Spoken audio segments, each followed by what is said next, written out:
So I stand by it. You stand by calling people Pharisees.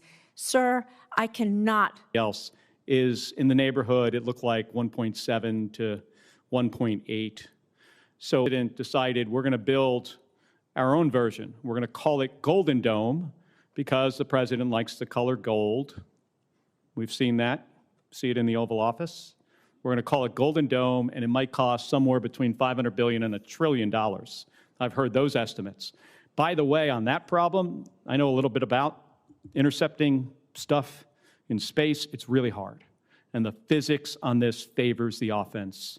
There's some things in that program that I think is really important that we do and try to figure it out. But space-based interceptors to hit multiple targets, and by the way, it's important how you size the system. So I'm trying to understand, Mr. Secretary, what kind of detail did you guys, did you work out like a detailed plan and at the end of the day it came out, oh, it just happens to come out to be $1.5 trillion? Senator, the exact amount is actually $1.535 trillion, and it was a product of a highly rigorous process throughout our department, from COCOM commanders to the services, with our comptroller, with our deputy secretary, with the chairman and myself, to ensure the budget reflects the realities of the world we live in and the capabilities we're going to need. And that's why there's $65 billion for shipbuilding, $120 billion for the defense industrial base, $331 billion for munitions, $44 billion for quality of life, $71 billion on our nuclear DIB. You name it, we're investing in it. And the biggest reason for it is the underinvestment of the Biden administration. I mean, what they spent on defense, the continuing resolutions and others, undercut the buildup that the President Trump had created. So yes, we're doing a lot of deferred maintenance here around the world and in our department, and this budget reflects it, and it's a commitment, a generational commitment to the security of the American people. And if the rest of the world won't spend on their defense, that's their fault. The American B-21, also supportive. And then we want to make all these other investments in really inexpensive, low-cost munitions, because we suddenly realize that the expensive stuff, even through B-21, we can't really maybe not get close enough. But the whole idea behind B-21 and F-47 is we can penetrate further into the A2AD bubble. So there's some conflict there. So I'm just encouraging you to go back and see, you know, if there are some systems where we can. First of all, I want to thank you, Mr. Secretary, for your support for the Major Richard Starr Act, which I think is tremendously significant. I'm committed to getting it done as soon as possible, at least before Veterans Day, and I look forward to your help in accomplishing that goal. What other adversaries could do as well. General, would you agree that there are lessons to be learned from Ukraine? You bet, Senator, and there's lessons learned from everywhere, and that's really the culture of our joint force right now, is to make sure that across Ukraine has been, quote, militarily defeated. In your professional judgment, has Ukraine been militarily defeated? In your professional judgment, has Ukraine been militarily defeated? Sir, I haven't seen the president's quote that I started with, and that's the importance of me maintaining trust with Zelensky, but with our own military on the ground, as well as our intelligence community. In fact, on the ground, as well as our intelligence community. In fact, Ukraine arguably is winning. There is this false narrative, Russia's winning. Putin wants that false narrative to be our official narrative. And you don't have to respond. I understand your reasons for not responding. But the American people should know that the President of the United States is undermining our security, because Ukraine is states. Sir, I'd agree that China's watching. Everywhere, and carefully thinking about what their force posture and approach will be, and I think their approach will be, and I think they're learning a variety learning a variety of things, to include the tenacity and grit of the joint force around the things. It will be, it's right now within the parameters of the length of time that normally these investigations take. I'm asking because in your final response to Senator Gillibrand, you said that great care is taken to avoid civilian casualties, and it would be profoundly significant. If that report were made available in a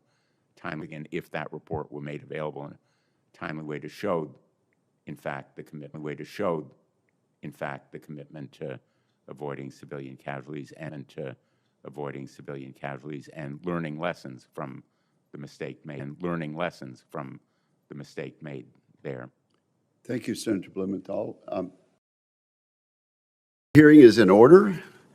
We completed a productive classified session down in the SCIF, and now we will begin the public portion of this hearing. I welcome back Secretary Hegseth, General Kane, and our acting controller, Mr. Jay Hurst. I thank all of them, including their families, for their service. For the dozens of Americans that regularly watch our hearings, my next remarks will be no surprise, but for new viewers, I want to reiterate some context for my remarks. I've said this at almost every hearing. We live in the most dangerous security environment since World War II. Every uniformed officer who has come before this committee has agreed with that statement. First and foremost, we're locked in a competition with Xi Jinping and the Chinese Communist Party. The competition is high stakes, and it is about whether this will be an American-led century or a century defined by authoritarian, autocratic regimes that care little for the needs of their citizens or those in neighboring countries.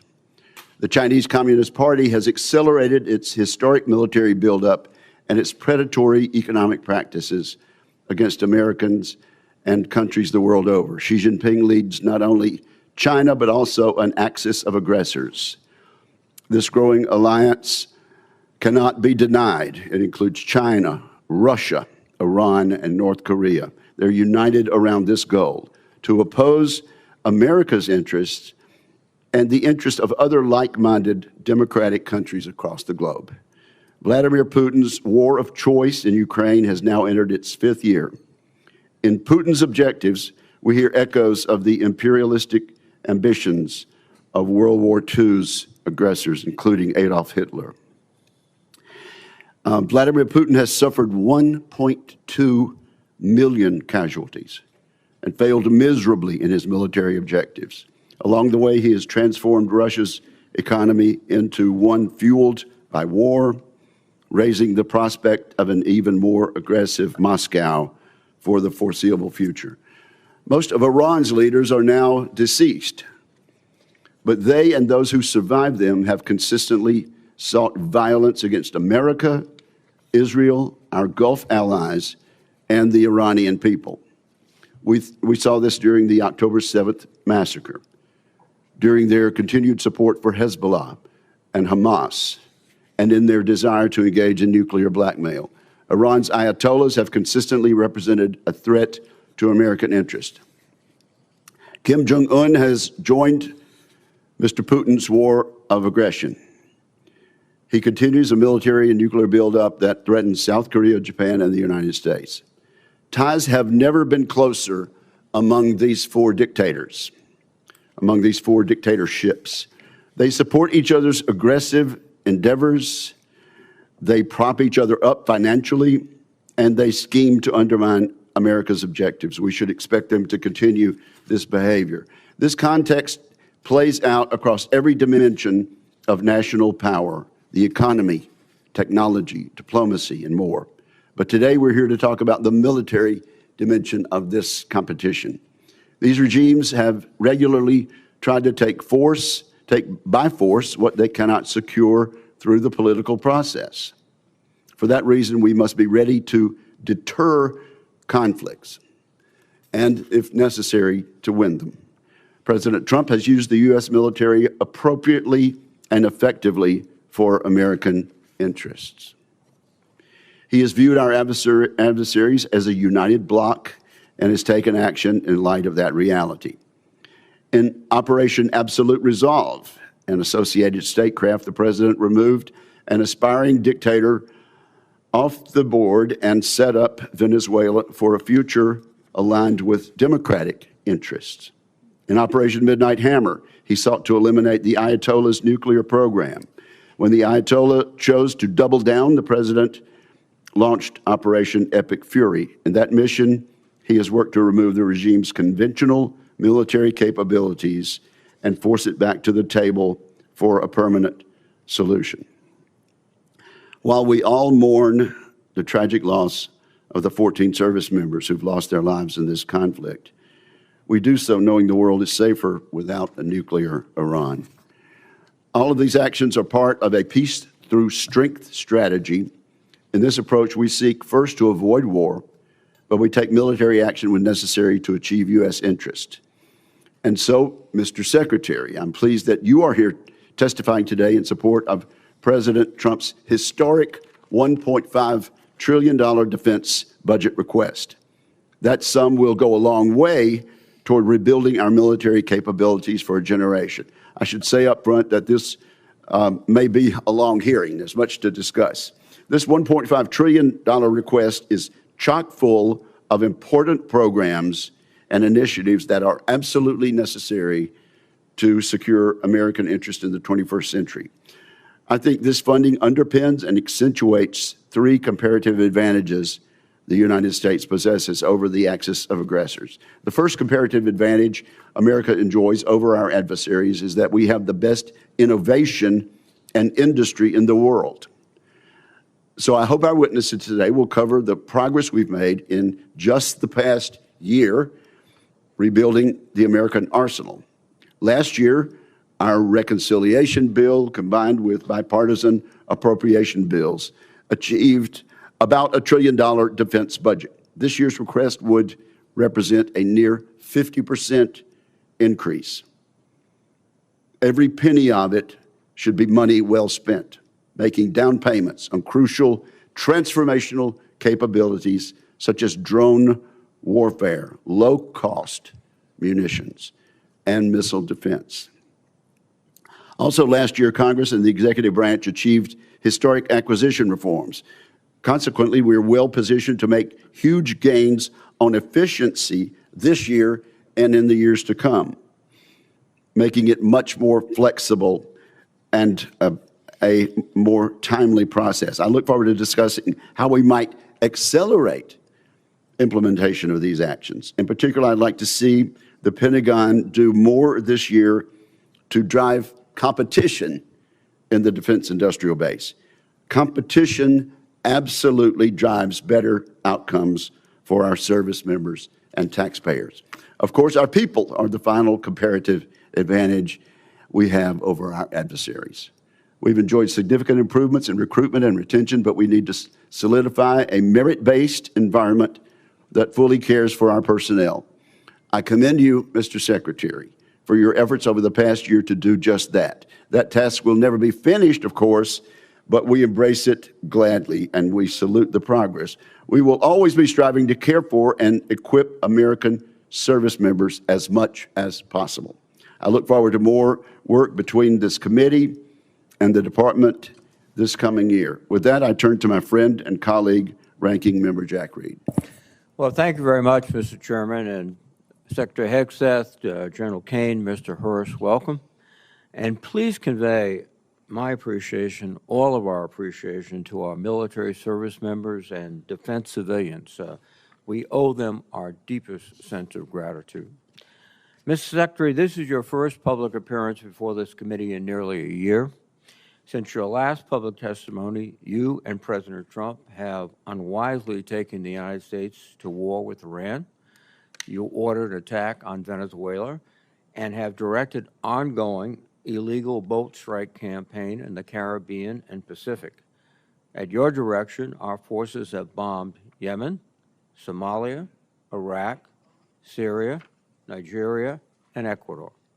In the United States, you have deployed thousands of troops to cities like Washington, Los Angeles, Chicago, and Portland to police American citizens, and you have personally intervened to end the careers of dozens of military leaders without explanation. These actions will have significant and long-term consequences. Now you appear before us to ask for a $1.5 trillion budget, a 45% increase above last year. I must say I'm skeptical, and such a request demands intense scrutiny. 61 days ago, President Trump unilaterally began the war in Iran. He had no coherent strategy. He refused to make a case to the American people or consult Congress. He failed to present any evidence of an immediate threat, and he ignored the advice of military and intelligence experts who warned him of the consequences. Today, our nation is in a worse strategic position. The Strait of Hormuz was open. Now it is closed. 13 service members have tragically lost their lives, and more than 400 have been wounded. We have lost dozens of aircraft, sustained significant damage to our bases in the area, and expended an alarming amount of our missile inventory.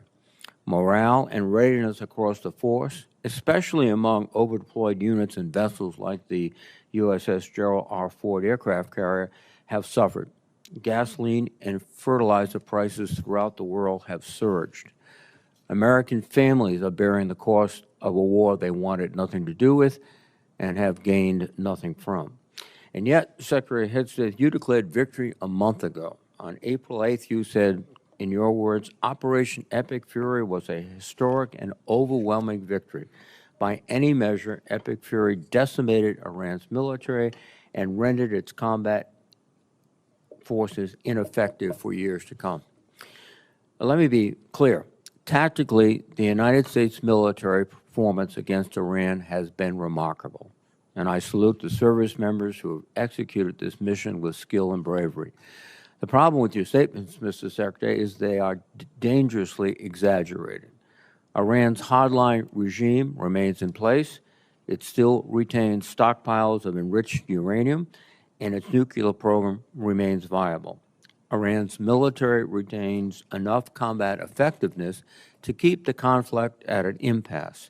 Its missiles and drones remain a far greater threat than you have acknowledged, and the regime has demonstrated it can effectively control the Strait of Hormuz when it chooses. Mr. Secretary, I am concerned that you have been telling the President what he wants to hear instead of what he needs to hear.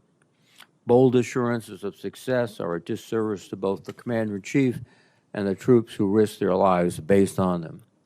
Our military has performed heroically, but military force without a sound strategy is a path to long-term defeat. I'd like to know what options you are considering now, given the cost from this war and the stalemate President Trump has put us in. More broadly, Mr. Secretary, too often you have made dangerous statements that are counterproductive to the mission.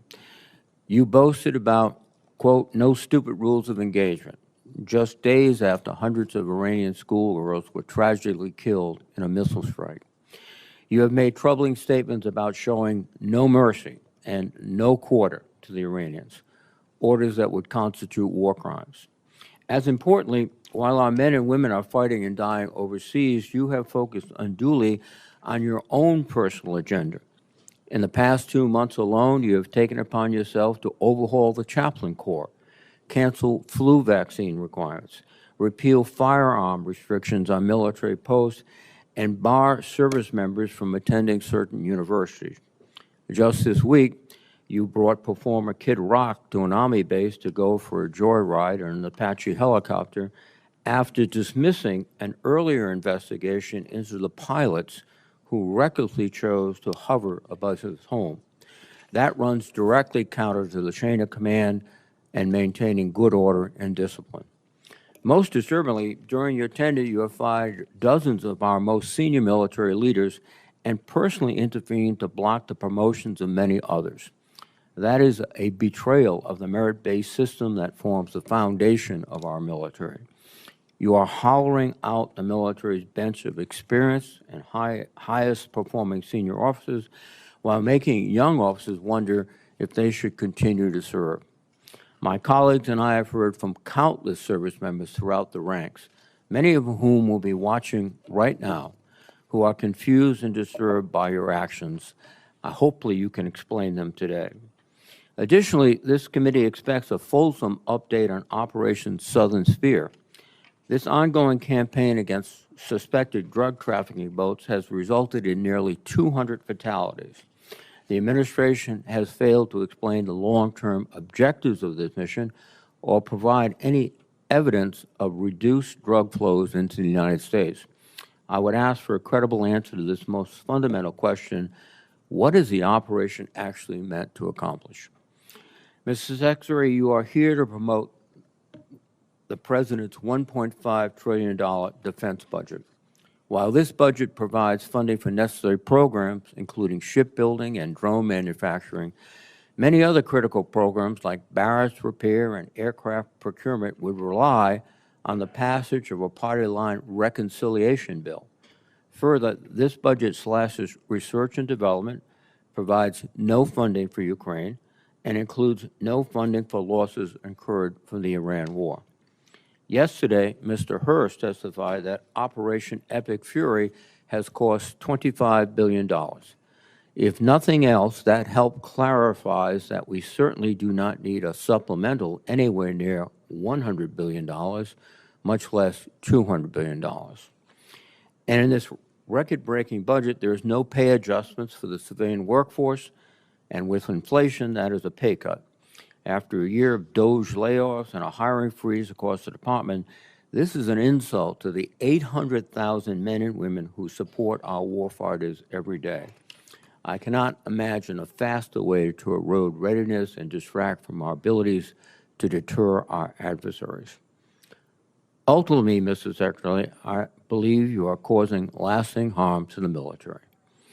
Like many members of this committee, I had the opportunity and the privilege to serve in the military. And every officer knows they are duty-bound to give their best professional advice, even if it is not what their superiors want to hear. Because when leaders fear to speak honestly, people die, missions fail, wars are lost. The American people's trust in our military took 250 years to build. You are dismantling it in a fraction of that time. And trust, once long, can take generations to rebuild. Mr. Secretary, today I hope you'll take a step forward toward rebuilding the trust that has been lost. Thank you, Mr. Chairman. Mr. Secretary, you are now recognized for your opening statement, sir. Well, Mr. Chairman, Ranking Member Reed, Senators, thank you for the opportunity to testify in support of President Trump's historic, as you said, Mr. Chairman, $1.5 trillion fiscal year 2027 budget for the Department of War. The President's budget request reflects the urgency of the moment, addressing both the deferment of long-standing problems as well as positioning our forces for the current and future fights. I'm honored to appear alongside General Dan Kane, Chairman of the Joint Chiefs of Staff, and Jay Hurst, our Chief Financial Officer and Comptroller. I'd like to start by thanking this committee and Congress for your partnership in securing the investment needed for a stronger, prouder, and more secure military. Your focus on acquisitions, your focus on efficiency are the reflection in our department as well and in this budget. A nation's ability to build, to innovate, and to support the critical needs of its warfighters at speed and at scale is the foundation upon which its deterrence and survival rests. However, upon taking office on January 20th, 2025, President Trump inherited a defense industrial base that had been hollowed out by years of America Last policies, resulting in a diminished capacity to project strength. Under the previous administration, we were offshoring, outsourcing, beset by cost overruns and degraded capabilities. But under the leadership of President Trump, our builder-in-chief, we are reversing this systemic decay and putting our defense industrial base back on a wartime footing. Urgency informs everything we do. We're rebuilding a military that the American people can be proud of, one that instills nothing less than unrelenting fear in our adversaries and inspires historic morale and recruiting in its ranks. We fight to win in every scenario. The $1.5 trillion budget put forward by the president will build upon a previous $1 trillion FY26 top line and will continue to reverse the 4 years of underinvestment and mismanagement of the Biden administration. The $1.5 trillion budget will ensure that the United States continues to maintain the world's most powerful and capable military as we grapple with a complex threat environment across multiple theaters. Not to mention, the budget also includes a historic troop pay increase, 7% for junior enlisted, and the budget eliminates all poor or failing barracks. Quality of life for our troops is front and center in this budget. By supercharging our defense industrial capacity and transforming how the department does business, we are restoring American commercial dominance at a pace unseen in generations, transforming the defense industrial base from the broken, slow-moving systems of the past.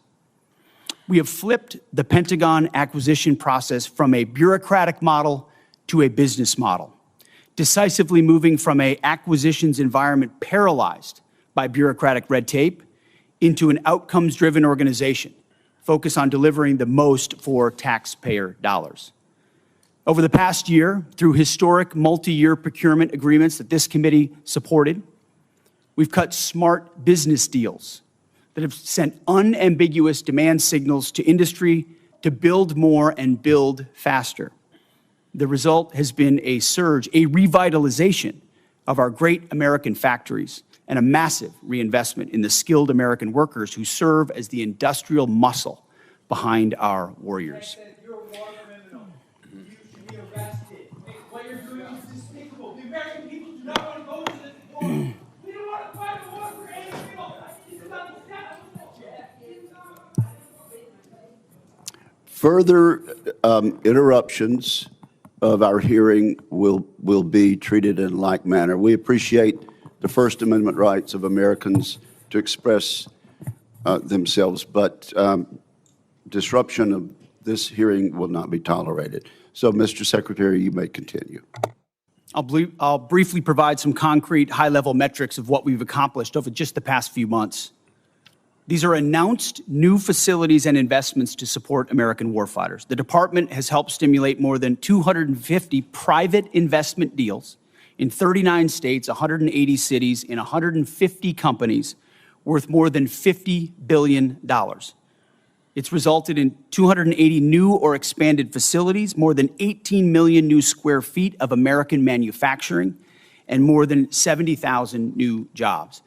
These $50 billion in investments in new plants, new assembly lines, and new factories are private investments, not taxpayer dollars.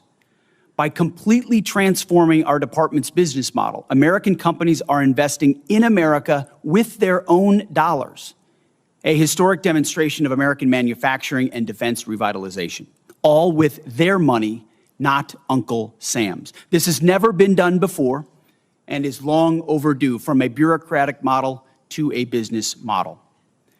These investments equal great things for America, for American families, and American workers, to ensure that our warfighters have everything they need, all American made.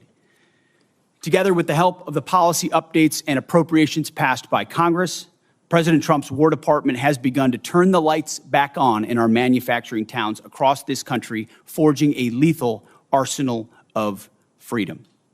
Every policy we pursue, every budgetary item we request serves to ensure that this department remains laser-focused on increasing lethality and survivability from the front lines to the factory floor. This is a historic budget, as you said, Mr. Chairman.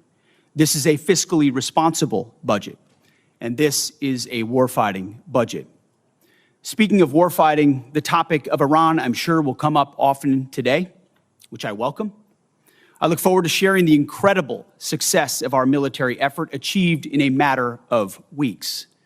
President Trump has the courage, has had, unlike other presidents, to ensure that Iran never gets a nuclear weapon and that their nuclear blackmail never succeeds. We have the best negotiator in the world driving a great deal. Unfortunately, as I said yesterday, and I'll say it again today, the biggest adversary we face at this point are the reckless naysayers and defeatist words of congressional Democrats and some Republicans. Defeatists from the cheap seats who 2 months in seek to undermine the incredible efforts that have been undertaken and the historic nature of taking on a 47-year threat with the courage no other president has had, to great success and great opportunity for preventing Iran from having a nuclear weapon. Despite this, under President Trump, we are restoring the unbreakable might of American manufacturing. We're providing for our warfighters, and we are putting the people and interests of this country first. May Almighty God continue to watch over our troops wherever they are, and may we honor the legacy of those brave Americans that we have lost. This is our sacred mission, and this is what we will continue to execute on. Thank you, Mr. Chairman. Thank you for that statement, Mr. Secretary. General Kane, you're recognized. Thank you, Chairman Wicker, Ranking Member Reed, members of the committee, and your staff, who we never get to say thanks to. Thanks for having me today. I'm honored to be here alongside the Honorable Pete Hegseth and the Honorable Jay Hurst to testify on the President's fiscal 2027 budget.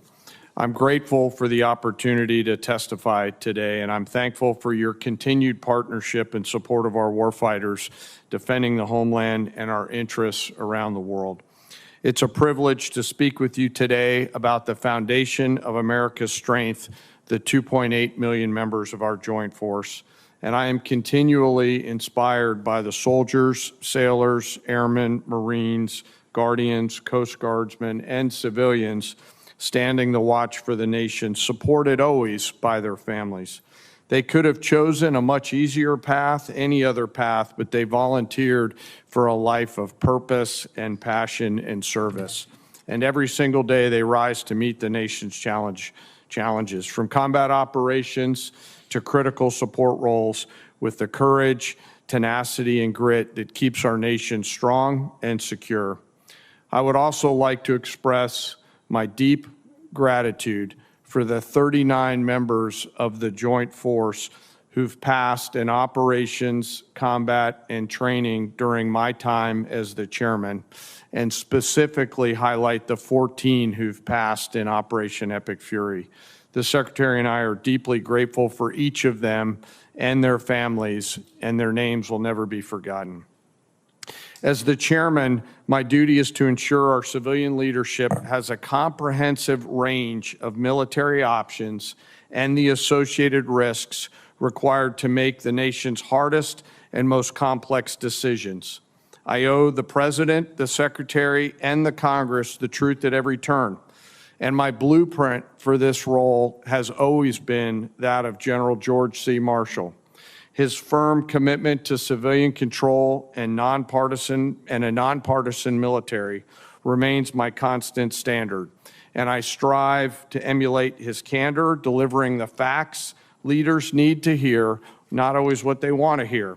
And once a decision is made, executing it with the absolute dedication while keeping the joint force precisely where it should be. That's the demand of our profession. As I sit before you today representing our incredible joint force, I want to emphasize my commitment to this committee and to the Congress. I will always follow General Marshall's steadfast example by providing clear and candid nonpartisan military advice, working together to ensure the military remains squarely focused on one thing, being prepared to deter and, if called upon, fight and win our nation's war. And that is our mission. America's joint force is operational at its core, purpose-built for the realities in a complex world. We're organized, trained, and equipped to execute the most demanding missions across the globe with unrivaled precision. And over the past year, our warfighters have consistently demonstrated exactly what it means to be the most capable and most professional force on earth. Our shared goal is to ensure the joint force sustains the strategic initiative and advantage and ability to project power to respond to the global challenges on our nation's terms. During Operation Rough Rider, Midnight Hammer, Southern Spear, Absolute Resolve, and Epic Fury, the joint force executed globally integrated missions alongside our interagency and international partners. And once our leaders made a decision, our forces demonstrated the unmatched ability to seamlessly synchronize actions and activities from the seabed to cislunar space. We're able to accomplish these complex things that we are asked to do because we draw from a deep reservoir of training, professionalism, and commitment. Our operational tempo is high, but we're designed to sustain it, rebuilding readiness every day, training professionals every day, and sharpening our edge every day. And I am incredibly proud of this Joint Force team and the leaders at every echelon who command it. As the chairman said, we are living in a complex environment. Today, I look forward to discussing how we can sustain America's military advantage. And I know this committee recognizes the challenges and the urgency in the environment that we face. We're operating in delicate and dangerous times where risk is scaling, and the complexity of the modern battlefield demands America's constant adaptation, innovation, and partnership with Congress. As a joint force, we're up to the challenge. We're built for this environment. However, our continued success is not guaranteed by our past achievements. We must continue to be forward-looking and innovate together with the Congress. To drive the pace of change and maintain our superiority requires timely, predictable, and sustained investment. And the resources we're going to discuss today are critical to modernizing the joint force and ensuring whatever threats might emerge, we are prepared to defeat them, to protect our interests and defend the nation and win. This President's budget for 2027 supports the Secretary and the Department's goal of reinvigorating, recharging the defense industrial base and the national industrial base, enhancing our readiness and securing our military advantage to ensure that our warfighters are properly armed, globally integrated, and ready while always taking care of our people. And that is what truly sets America's joint force apart from each other, especially the 1.8 million members, enlisted members of our joint force. It is them, the character, the competence of that force that transforms our capabilities into a decisive advantage. And our enlisted force is represented today by the senior enlisted advisor to the chairman, United States Navy Fleet Master Chief Dave Isom, sitting behind me, a teammate who I greatly appreciate and many of you on this committee know from his time in the Indo-Pacific. While we face dynamic and dangerous times, I have absolute trust and confidence in the extraordinary men and women within our joint force who every day execute the missions we ask them to quietly and with precision.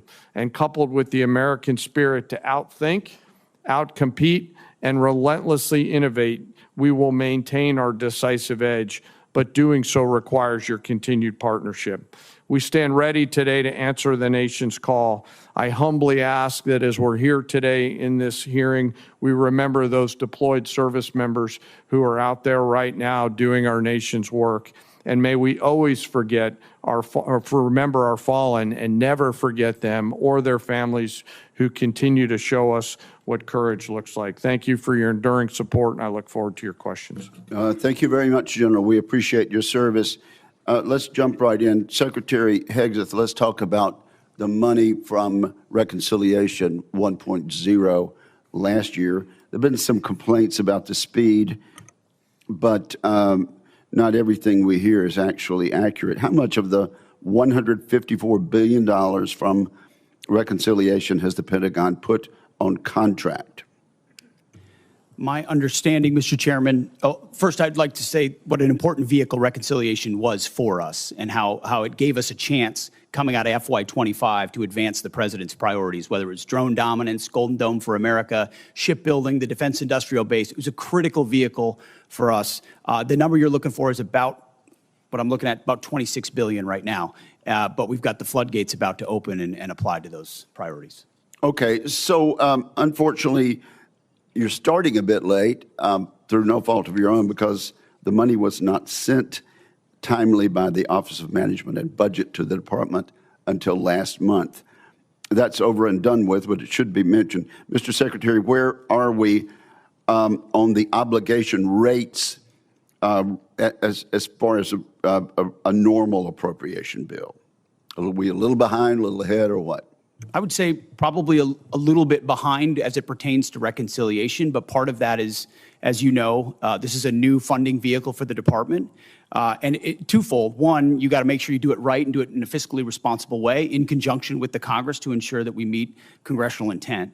But also that we've been using it to energize our ability to exercise new pathways, to get at problems in different and more dynamic ways that don't get stovepiped or stuck in the bureaucracy. So yes, there's been some delays, but ultimately I think it's all goodness on the other side, given the new nature of this funding vehicle.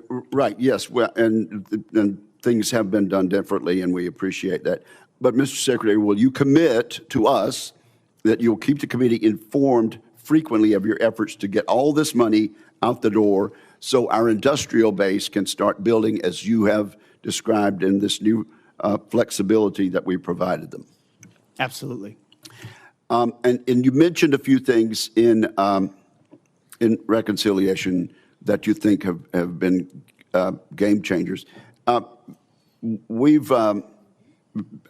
don't think we've talked enough about some of the game changers. For years, we failed to take action on rebuilding America's drone industrial base and critical mineral supply chains.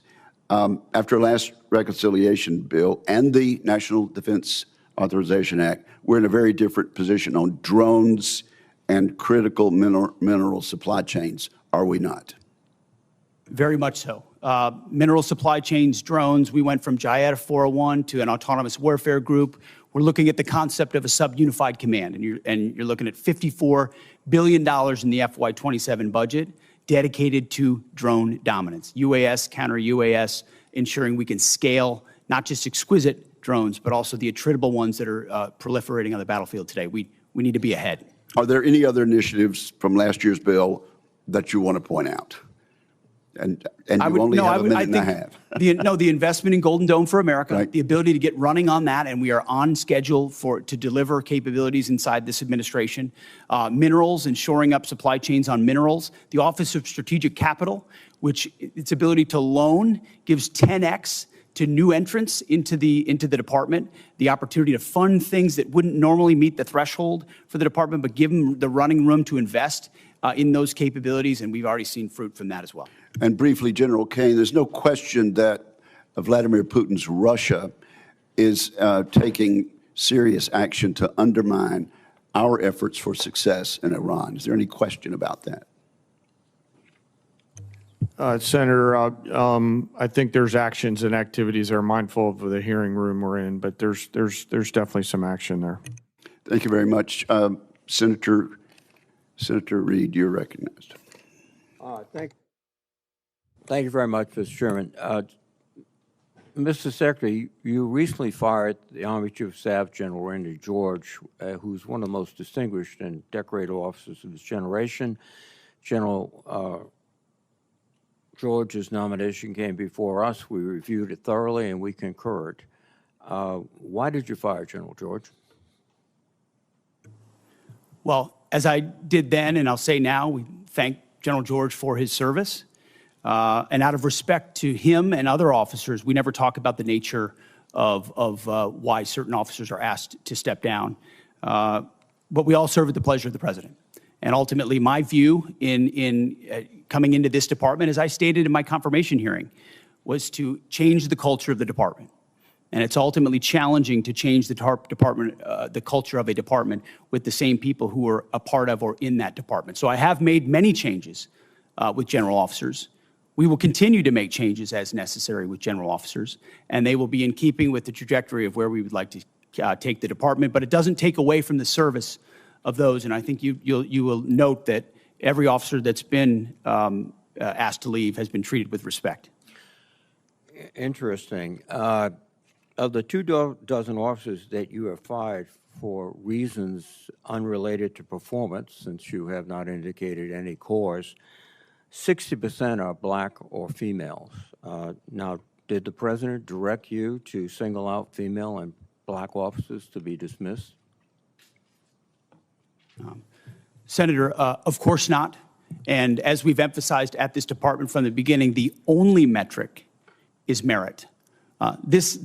Members on this committee and the previous leadership of this department were focused on social engineering, race and gender in ways that we think were unhealthy for the department, focusing on those things, making decisions based on those things. Okay. In President Trump's War Department, we make decisions based on only one thing, merit. And that's how we've made decisions going forward. That's how we've made them, and that's how we'll make them going forward. Well, let me go back to General George. What did he fail in terms of his lack of merit to continue serving? As I've said, I don't talk about the nature of dismissal out of respect use for these that officers. As an excuse, and then but ultimately, we want to take the department in a particular direction, certain services in a particular direction, and we want leadership that's running as fast in that direction as possible. And in some cases, we make changes accordingly, but do so out of respect to those officers. Well, I think that direction from your behavior is an intense interest in Christianity, in nationalism, and in not recognizing the talents of women and non-white gentlemen, and that's the wrong direction. I don't know what you're insinuating, Senator, but I am not ashamed of my faith in Jesus Christ. Well, you shouldn't be ashamed. And if you want to shame me for it, go ahead. I'm not shaming you, but are you critical of other faiths? I am a believer. I'm quite open in that, and our department allows for a multitude of faiths. So I don't know what you're suggesting. I've heard the likes of things that people like you suggest to try to smear my character, and I won't give into it. No. I'm sorry, Mr. Secretary, but broadcasting before the national religious broadcasters stressing the need for more Christianity in the military forces doesn't seem like a neutral position in which you tolerate and accept all religions. Let me move on. The strategic aspects of this operation in Iran. The president declared that we're going to destroy their missiles and raise their missile industry to the ground. And after more than 13,000 strikes, unclassified assessments conclude that Iran retains more than 40% of its drone arsenal and 60% of its ballistic missile launches compared with pre-war levels. That's one of his objectives. The second objective was regime change. To the great proud people of Iran, I say tonight that the hour of your freedom is at hand, and we will take over your government. Well, when we finish, we'll take over government. That has not succeeded. And then one of his other things is at the onset of the war, the president said, we will ensure that Iran does not obtain a nuclear weapon. Military operations in Iran have not achieved that goal yet. And it also seems to indicate that his pronouncements about Operation Midnight Hammer obliterating the nuclear policy and structure of the Iranians was false. So you have not achieved any of the objectives yet that the president mentioned. Well, in this setting, I won't talk about the nature of metrics, which are classified, as you know, Senator. But I can say that looking at the objectives we set out to achieve from the beginning, some of which you laid out, our military objectives have been stunningly effective. Take, for example, their defense industrial base. They're completely incapable at scale at any level of reconstituting the capabilities you referred to, which is a devastating result for any country, especially one whose ambitions are as wide as Iran's.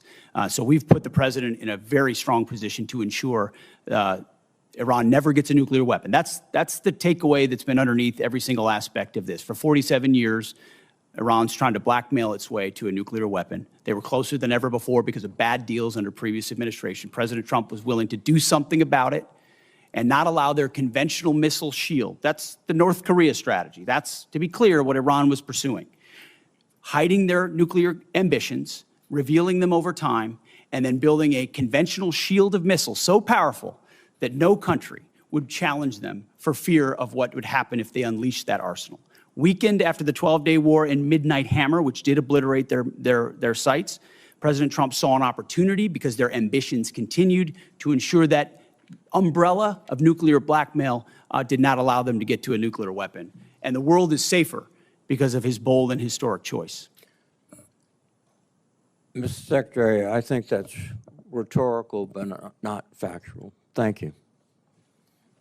Thank you, Senator Reid. Mr. Secretary, Mr. Hurst, General Kane, welcome. Over the last several months, I've worked closely with some of the new direct reporting program managers, and I've been encouraged by how they're approaching the department's most complex acquisition systems. General White's pulled forward the next milestone for the Sentinel program by at least 6 months. General Gutlein has completed the initial blueprint for the Golden Dome architecture and is beginning to build it out. For years, this committee has known that we must improve our ability to defend our homeland against a wider variety of threats. And we finally have a partner with the full backing of the department to lead the charge. Mr. Secretary, what's the advantage of this new type of program management structure? Well, thank you for the question, Senator. It's acquisition authority, technical authority, contracting authority. It's consolidating decision-making in one place under a highly screened, highly capable general, General White and General Gutlein, who know that terrain extremely well and understand what mistakes have been made in the past in programs of that magnitude, and then are given the authority to cut through the red tape. That's the key. Success or failure lands with them, and they know it. And as a result, they're incentivized to ensure that program, and then given every dollar and authority needed to move it as quickly as possible. So whether it's Sentinel, whether it's F-47, whether it's Golden Dome for America, these critical strategic assets, the direct report construct, along with Deputy Secretary Feinberg, who is a national treasure and is changing the way we do business at this department, is giving us a chance to ensure these critical systems are delivered. Thank you. And General Kane, can you give us your thoughts on why the Golden Dome received why they must receive that requested $17 billion in funding for the fiscal year 27? Well, Senator, it's as you know, it's an essential part of our Homeland Security layered defense, and as General Gutlein begins to do the work that you're asking about, and frankly helping to advance, you know, the insurance around that down payment, charging the defense industrial base with those capital allocations will allow them to get after it much quicker. We appreciate the help. And if there's a delay in that funding? Well, I hopefully there won't be, Senator, because we've got a leader on that account 24/7, 365. But if we do, we'll always, of course, come back and talk to the Congress, but also figure out what has to be true to help that constraint get removed in that production system. And that's really what we're asking these leaders to do, is to be able to get past the theory of constraints. Okay, thank you. Secretary Hegseth, I agree with your statement on nuclear deterrence when you said nothing else matters if we don't get this right, so we will. We need a modernized nuclear triad and NC3 architecture that can credibly deter multiple adversaries instead of an insufficient nuclear force structure based on fundamentally flawed assumptions made 16 years ago. Our presidents must also have a more diverse set of options so that they can effectively manage more complex nuclear escalation dynamics. So, Mr. Secretary, how does this budget request achieve those objectives? Well, thank you for your leadership on this issue for a very long time. First and foremost, it invests in it. $71 billion in our nuclear triad and NC3, understanding that if you get that wrong, you get everything else wrong. Frankly, it's why the Iran effort is so important. Imagine what the situation in the region would look like if Iran also wielded a nuclear weapon, and the limits it would put on our capabilities in those situations. Our adversaries have to deal with that dilemma because of the strength of our nuclear triad. So that $71 billion investment, the DERPMs that have been put over top of it to move those systems left, as you acknowledged, it's just been a priority since we came into the building, and we're funding it accordingly. And Chairman Kane, Secretary Hegseth, whoever would like to answer this, Should our nuclear command control and communications systems like the SAOC be given the same level of priority as Congress considers the department's budget request as our triad? I think so, but I defer to the chairman. Yes, ma'am. We got to be able to see to anything. So, yes, ma'am. Thank you. Senator Shaheen, you are recognized. Thank you, Madam Chair. Secretary Hegseth, Congress enacted $400 million to provide security assistance to Ukraine in January. Now, the committee received a notification just yesterday confirming only that the funding would go toward Ukraine. It contained no details about the type of equipment, no delivery timelines, nothing that is typically included in these notifications. And when asked about the delay in funding, the committee was told that Bridge Colby was developing a spend plan, but we've received nothing. So when can we expect the full spend plan for this appropriation? And Madam Chair, can I, if this is not already part of the record for the committee, can I enter it into the record? We acknowledge and are executing on the European capacity building amount of $400 million that you referred to. Undersecretary Colby's done a great job looking at options and worked very closely with our European commander, General Grinkowitz. So his requests of what makes the most sense will inform what ultimately is invested in. Well, this notification says that EUCOM coordinated on the spend plan in March, but General Grinkowitz told this committee on April 16th that he had not yet been asked to review any spend plan for this appropriation. So, General Kane, have you received the spend plan for funds in Ukraine, and have you asked the EUCOM commander for his concurrence? I do not believe so, but I will find out, Senator, and get back to you by the end of the day. Thank you. And yesterday, Mr. Hurst, you told the House that you needed to seek legal review to appropriate the funds as Congress intended. So can you share with us what the nature of that legal review is? And seems to me the law was pretty clear. I saw it. It was part of the Defense Appropriations Bill that we passed in January. And as you know, violating congressional intent on appropriating funds is a violation of the Impoundment Control Act. So what's the nature of the legal review that you have to get? Thanks for the question, Senator. What we're looking at is if we could use the funds in the same manner as USAI, and we had our counsel look at that. And so they provide us a legal opinion on how the funds could be used to support European capacity building. And can you share with this committee what that legal opinion is? Ma'am, I don't have a copy of that, but we can ask the OGC office if they can supply it to you. Madam Chair, can we ask that that legal opinion is shared with the committee officially? Thank you. Also, I don't know who can answer this, but it says that consistent with the President's priority to shift the financial burden of Ukraine support to European partners, the United States will seek commensurate financial contributions via the Prioritized Ukraine Requirements List, or PEARL, from the European partners for this program. So what's the justification for using PEARL when there's $400 million in appropriated funds?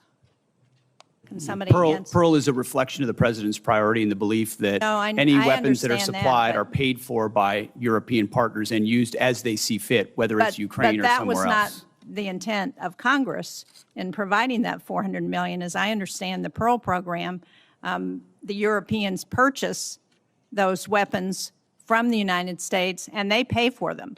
But this appropriation was $400 million that Congress expected to be provided to Ukraine, not paid for by the Europeans, but provided from the United States to support Ukraine.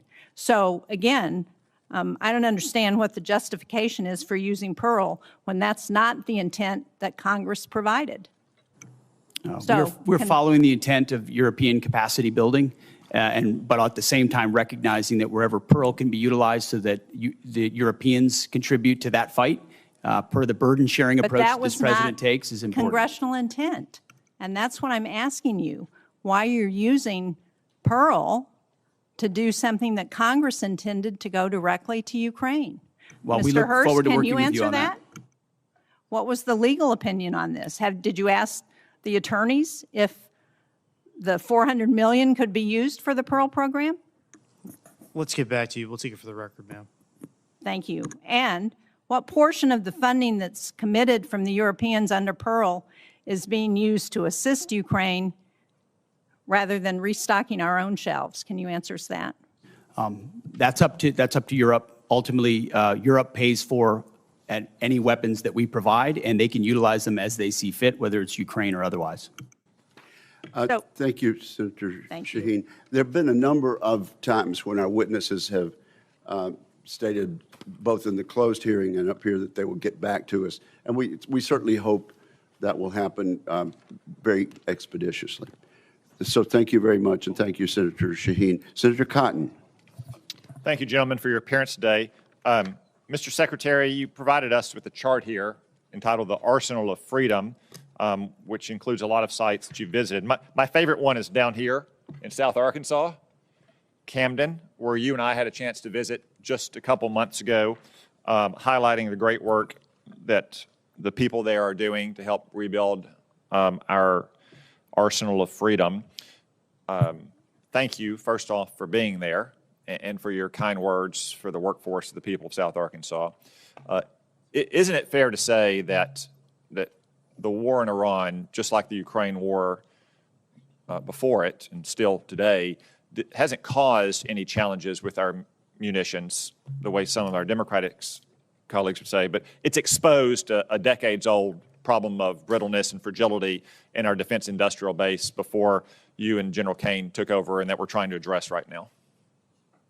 In many ways, that's precisely what we're trying to address. We also have a situation where President Trump rebuilt our military in the first term, and a lot of those munitions and a lot of those capabilities were sent to Ukraine under the previous administration, to the point where when we ask our commanders or when we look at O plans, the answer often is that was sent to Ukraine. So the recognition of those two things has, as the president gave us a charge from day one, to rebuild the arsenal of freedom, to fast forward, not to provide a little bit more of each thing, but 2x, 3x, 4x the number of exquisite munitions that we need. The expenditures that we've seen under this administration, we can account for them, and we ensure that other O plans and elsewhere are well taken care of. So on the munitions front, we're in really good shape, but we need to accelerate, and that's exactly what we're doing. And I think that's an important point you make, is that we're not just trying to fill a hole that was created by epic fury or by support for Ukraine. We're going to fill that and then go much beyond that for our needs in the future. So we're never caught where we were over the last several years with these worries about munitions running short. Is that right, Mr. Secretary? That's exactly right. The president has charged up with not just replacing anything, but filling it up, as he might say, to the tippy top, and make sure that the remainder of this term and future presidents have all the munitions they need for any level of contingencies, especially considering the dangerous world we live in.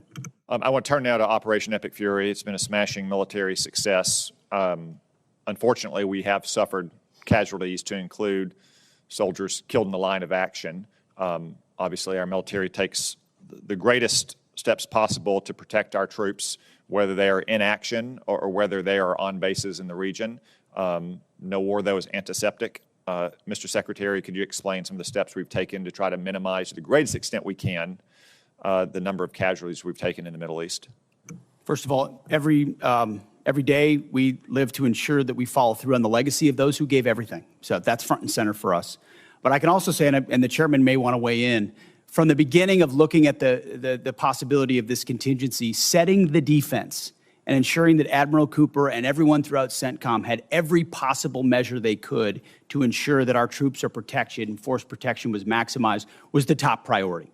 Moving assets to the region, we integrated our air defenses with local Gulf countries to ensure our shot doctrine was maximized, whether it's ballistic missiles or on drones, flowing in the most recent capabilities to ensure we can intercept drones, moving troops off the X. I think what people mostly don't know is that a massive effort was undertaken before this conflict to move as many humans off of targets to other places and maintain operational security about where they might be to minimize the space with which Iran could hit. We always knew something getting through was a tragic possibility. But I can assure you, from our perspective, that was priority number one, as it was Admiral Cooper's, to ensure that fortification and missile defenses were right there when we went on offense if we had to. General Kane, do you have anything to add? Well, in addition to just, again, mourning our fallen from the 103rd, what I'll add to the Secretary's comments is after every tragic loss, commanders at every echelon within our joint force are going to go back and look at what was our plan and what lessons we can learn from this so that we protect and defend our soldiers, sailors, and other members of the joint force the next time. Thank you. And I know you do, and I just wanted to give you the opportunity to speak to what you've done to try to prevent casualties and minimize them. Obviously, again, no war is antiseptic. One final question. I understand you've been accused of lying to the president. Mr. Hegseth, have you lied to the president at all about what's happening in Iran or Epic Fury? No, only tell the truth to the president. General Kane, have you lied to the president about what's happening in Iran or Operation Epic Fury? Never. I suspected that would be your answer, but since you were accused of it and deep staters are leaking to the media about it as well, I just wanted to give you a chance to answer on the record that, of course, you've always given the president a completely accurate picture of what's happening. Thank you, gentlemen. Thank you very much, Senator Cotton. Senator Gillibrand and then Senator Rounds. Thank you, gentlemen, for appearing before this committee, and thank you for the closed session prior to this. I don't know if you fully appreciate how much the American people do not support this war. It is an unauthorized war. Normally, when you come to Congress, it's a way for the American people to be part of that discussion. The American people, particularly in my state of New York, are upset for a lot of reasons. First of all, this war is costing so much money. Over $25 billion already, estimates $1 billion a day, and they're feeling it every single day at the gas pump with higher prices for both fuel, for diesel, for gasoline for their cars. They're also feeling it with higher grocery costs, and they're exhausted. They are truly exhausted. On top of that, they have so many grave concerns about how this war is being prosecuted. They read in the paper that 22 schools have been hit. They read in the paper about a girls' school, hundreds getting killed. We have a debate going on in this country about AI, a serious debate about AI. And I haven't heard yet from you that you will not allow AI to make final targeting determinations, even when nuclear weapons are being used. That's a huge issue that we need to discuss. So I want to start from the top, Secretary Hegseth. Why do you continue to prosecute a war that the American people aren't behind? First of all, I appreciate the opportunity for that closed session where we had a, unsurprisingly, very different discussion than we have here with the cameras on. We support this. Because my job is to represent New Yorkers, and I can tell you, when I talk to them all across my state, they are furious, and they expect me to explain to them why they are furious.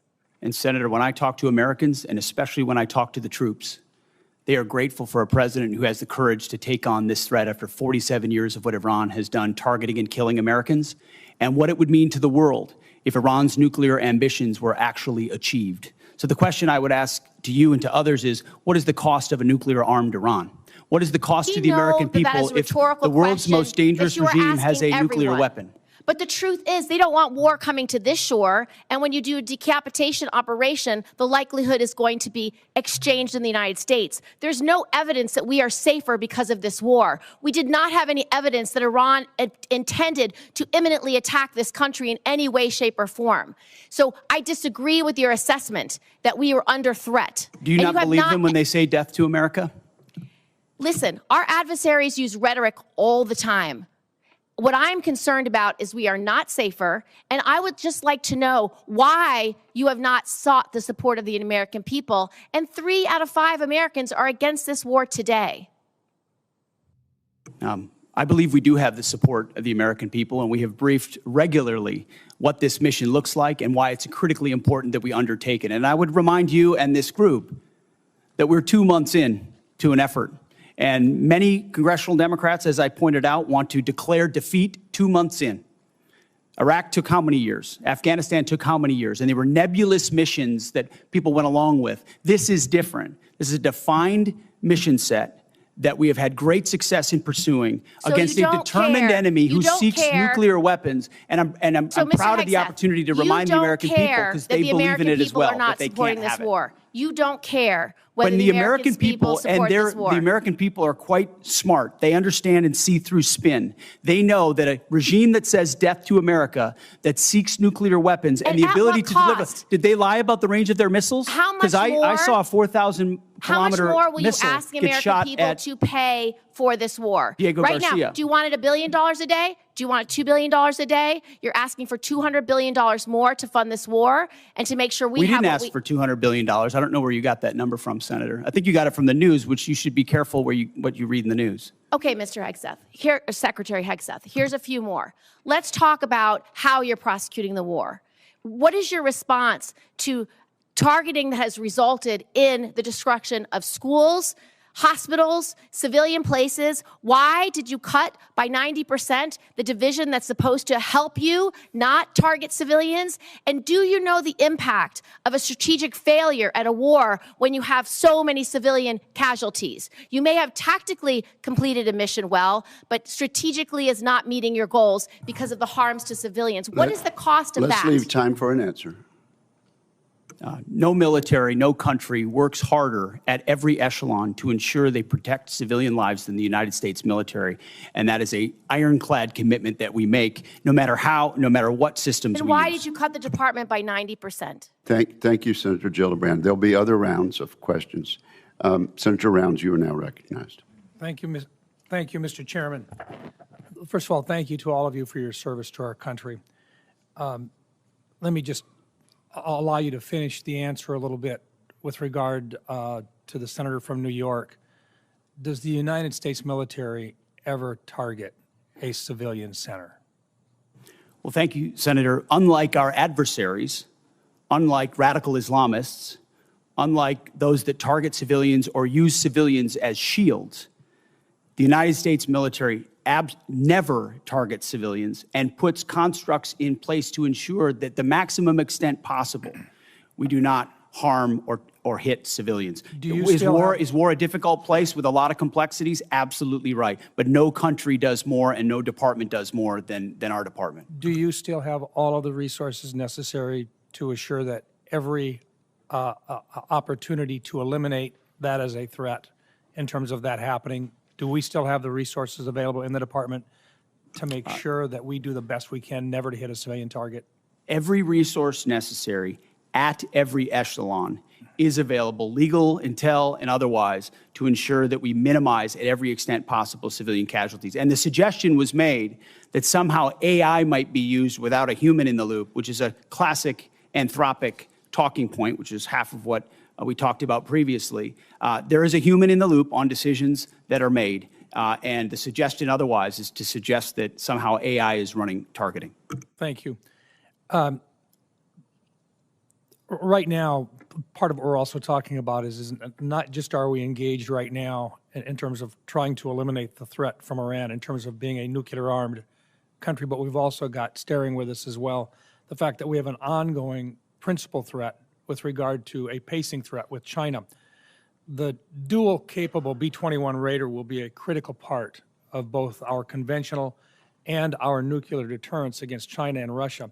As you know, the Air Force's program of record includes plans to procure 100 B-21s, but many national security experts and leaders, including STRATCOM Commander Admiral Corral and INDOPACOM Commander Admiral Paparo, are calling for a greater number of B-21s.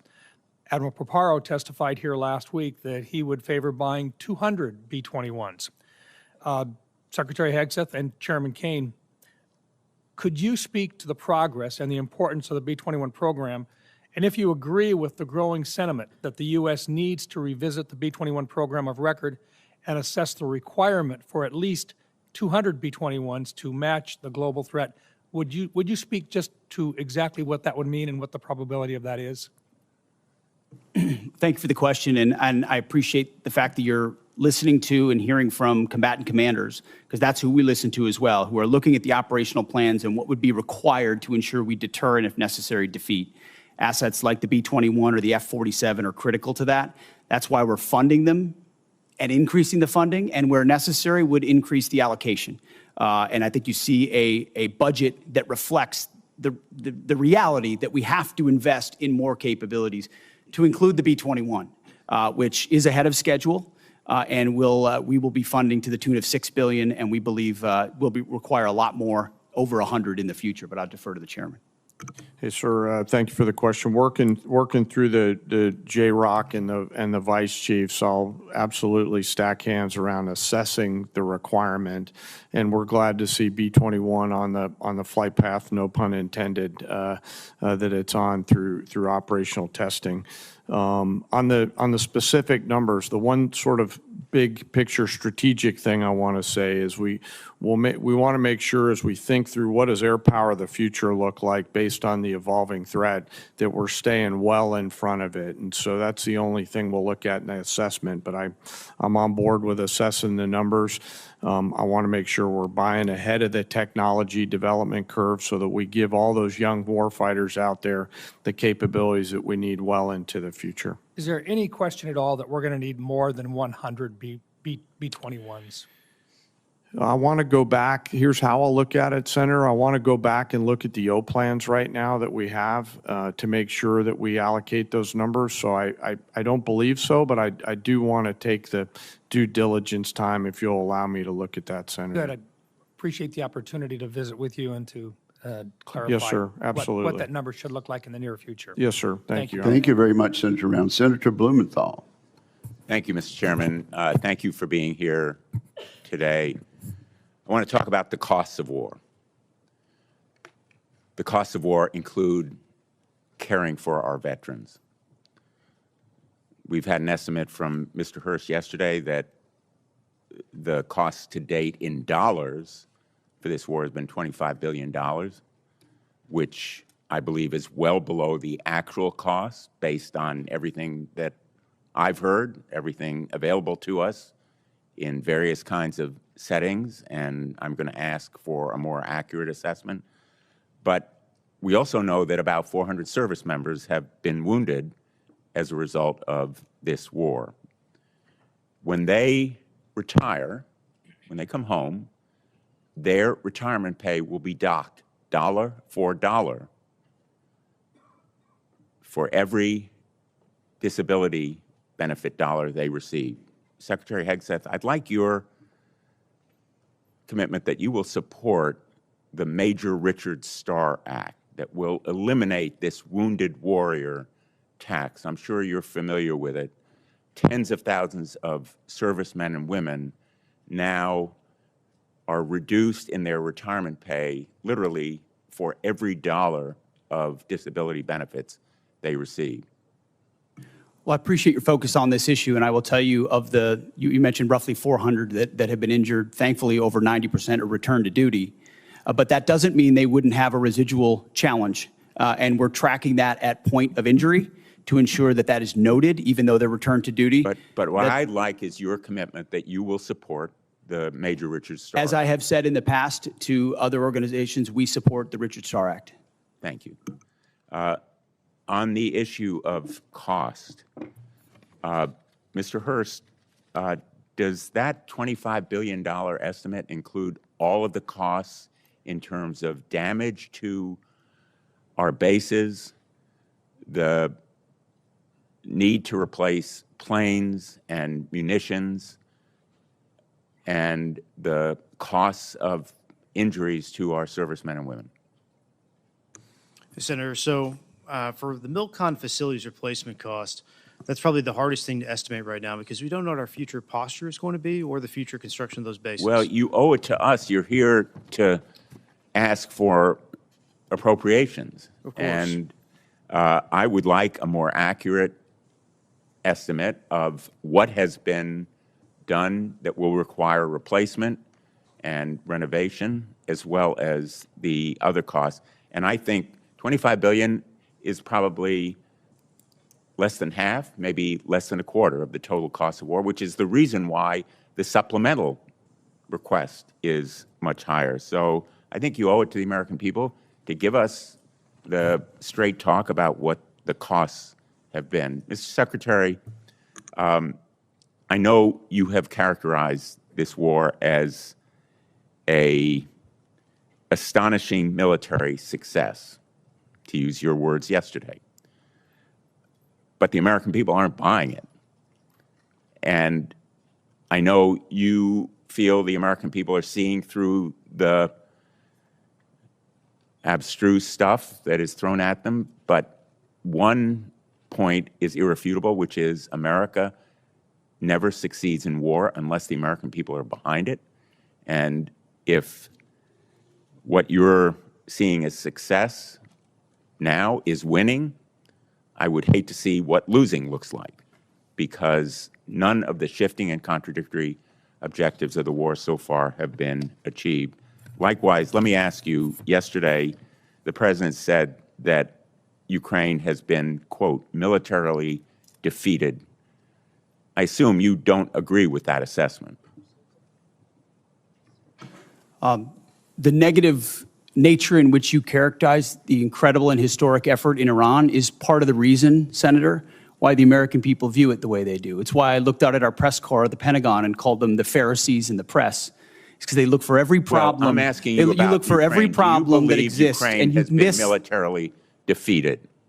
You missed the I would plank. submit, based on my 9 trips to Ukraine, that is a false narrative that the President's buying We are 2 from months Vladimir into a Putin. historic military success in Iran, and will you want to call it a dispute it defeat. And it's because defeatist Democrats it like is you the that people cloud the of mind of the Ukraine American who are people fighting and for would, their and would otherwise survival, fully support fight no preventing help Iran from having a the nuclear weapon. Administration, and they are bravely fighting our fight. And that is the reason that I'm pursuing the Russian sanctions bill, which is bipartisan, along with Senator Graham, and why I hope we will recognize our obligation to release that $400 million, which we've appropriated. Thank you, Senator Blumenthal. Senator Ernst. Thank you, Mr. Chair, and thank you, gentlemen, for being here today. Really do appreciate your time to be with us.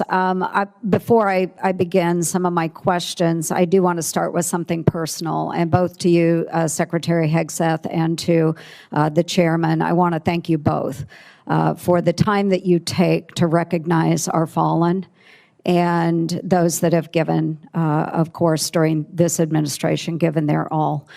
You have traveled to Dover and have been there to greet those families and to welcome home the fallen. I've been there with you, and Iowa has been hit in particular very hard. We lost 2 of our Iowa National Guardsmen from the 2nd Brigade Combat Team, 34th Infantry Division. Secretary Hegseth, you know full well the 34th. But we also lost 6 members from the 103rd Sustainment Command Expeditionary based out of Des Moines, Iowa during this current conflict. And again, your presence there meant a lot to the families. It also meant a lot to me. So thank you very much for taking the time to do that. Secretary Hegseth, you and I have had many discussions over the course of many months now regarding general officer positions. And, you know, I believe that we were operating in good faith as we talked through a couple of those in particular, 2 Iowans, General Mingus and General Randy George. I was disappointed to see that their retirements were hastened over what I believed had been set out by you and the administration. So I just want to take the time to list out some of General Randy George's accomplishments as Army Chief of Staff. He pulled the Army out of its worst recruiting crisis since the Vietnam era, exceeding fiscal year 2024 recruiting goals and welcoming more than 61,000 new soldiers. Recruitment numbers that both you and the President talk a lot about, and rightfully so. He cut 5% of general officer positions, 12 positions that were deemed as non-essential in the Army, and he reduced the Army headquarters by 1,000 personnel. He co-authored the Army Transformation Initiative, which is a comprehensive response aligned with your directives and he testified here in front of Congress and took a lot of heat defending that Army transformation. He was suddenly let go at the beginning of April 2026. General George's merits, which I firmly believe in, he enlisted at the age of 17. He is a West Point graduate. He had 4 combat deployments. He served in Desert Storm, Iraq, and Afghanistan. He had 38 years of honorable service. He achieved the greatest Army recruitment and modernization effort in a generation. So I want to thank him for his service. And I would like to enter into the record, Mr. Chair, the speeches that I did honoring General Randy A. George on his retirement and General James J. Mingus on his retirement as well. Without objection, they'll be admitted. Thank you very much. I'd like to talk a little bit about the audit, Mr. Secretary. I saw the video that you posted this week calling on the department to pass a clean audit, and thank you for doing that. It's something that we talked about during your confirmation hearing. Fiscal responsibility at the department has been a priority of mine for a very long time, and I think it's time that we build on that momentum. It's extremely important. And that's why I'm pushing for my Receipts Act in this year's NDAA. It's focused on improving financial traceability and accountability across the department. And if you could talk a little bit more about the efforts in making sure that we are being much more accountable to our taxpayers. What is that effort going to entail? When will we see a clean audit? As I said, Senator, thank you for your work on the audit. That has been a priority of our department from day one. And we put in place goals and benchmarks to get to FY28, get to 28 for a clean audit. The Joint Task Force audit, which we announced, was a reflection of even more capabilities we want to push forward and centralize authority to make sure it happens. Jay's been involved from the beginning. We also have a new IG.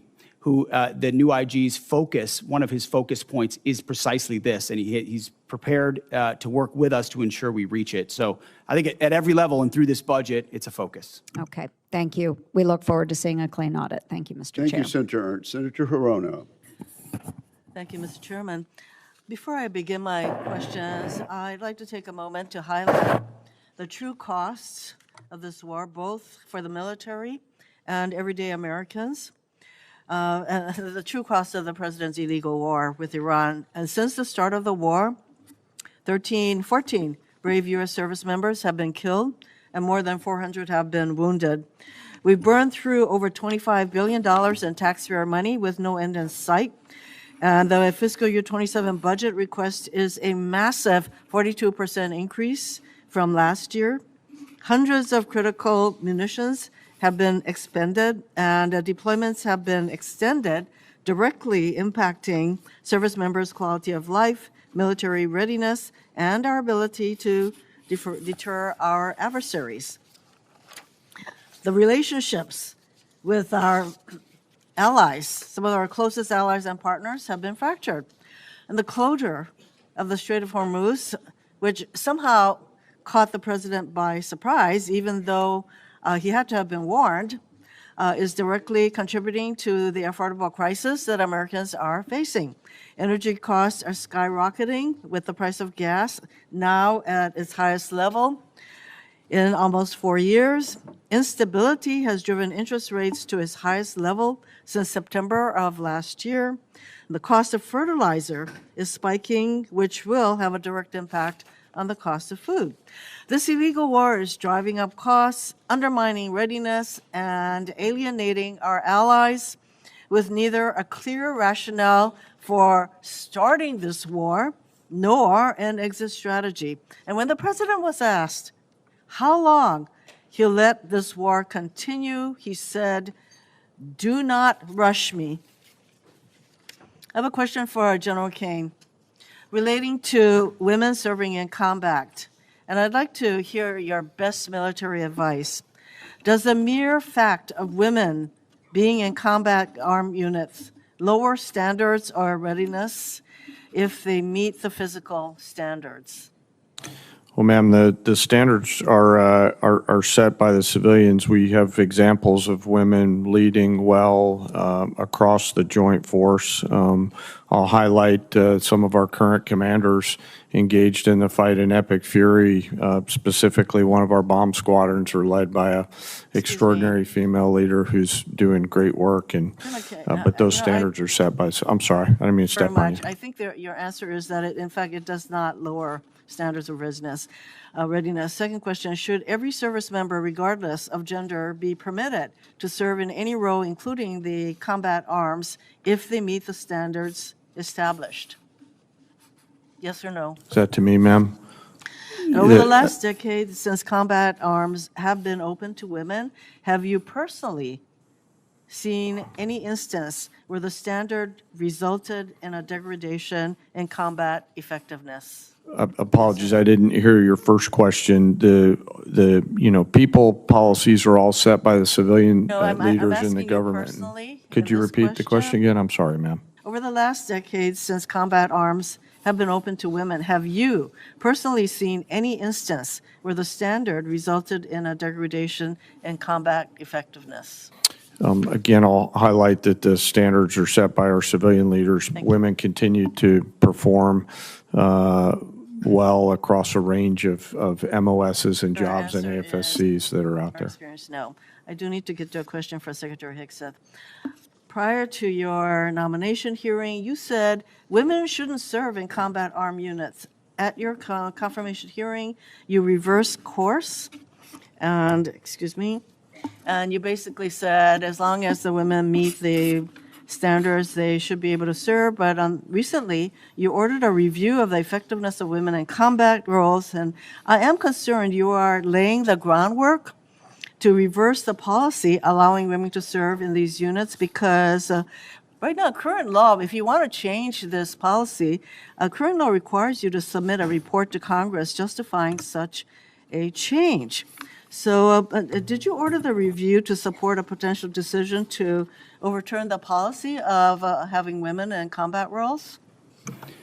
We are laser focused on standards. The highest male standard for every combat arms position should be the standard. And 10 years into this, we are reviewing it, which is what the American people would expect. Also, there's nothing illegal about a war that defends the American people and prevents Iran from having a nuclear bomb. You didn't answer the question, because the reason that you're asking for this review, I think, has to do with your earlier position that you don't think women should serve in combat roles. So now we have this study, and I'd like to ask you, will Senator, you reveal the study to the public, to the American people? Will you make the study public?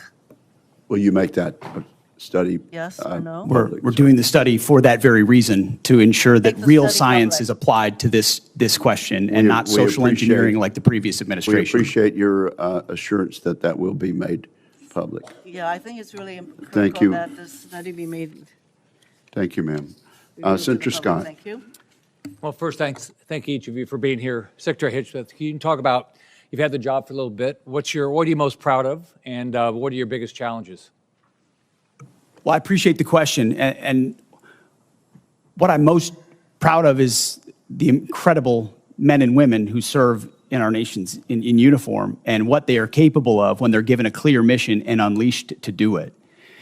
And I think the best reflection of the success of President Trump and this War Department is the historic recruiting success and the historic morale amongst our ranks. I would encourage every member of this committee, Democrat or Republican, go into the formations, go into the Air Force formations, the Army formations, the Marine Corps formations, and talk to corporals, talk to sergeants, talk to lieutenants, talk to captains, talk to colonels.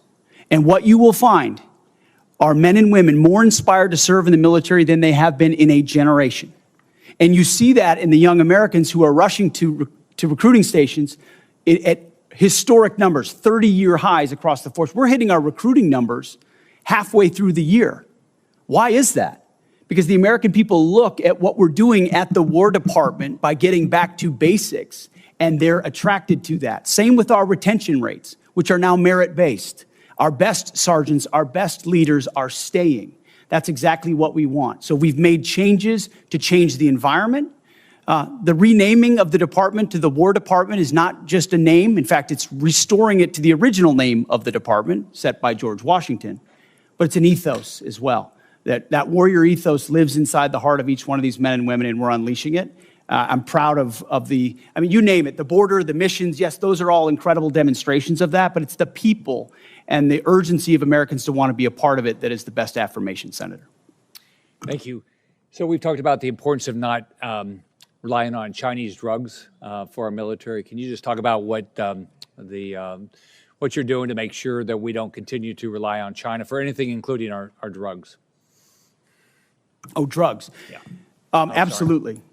We can't be dependent on China on anything that's critical to our supply chain, even if it's the national industrial base and not just the defense industrial base.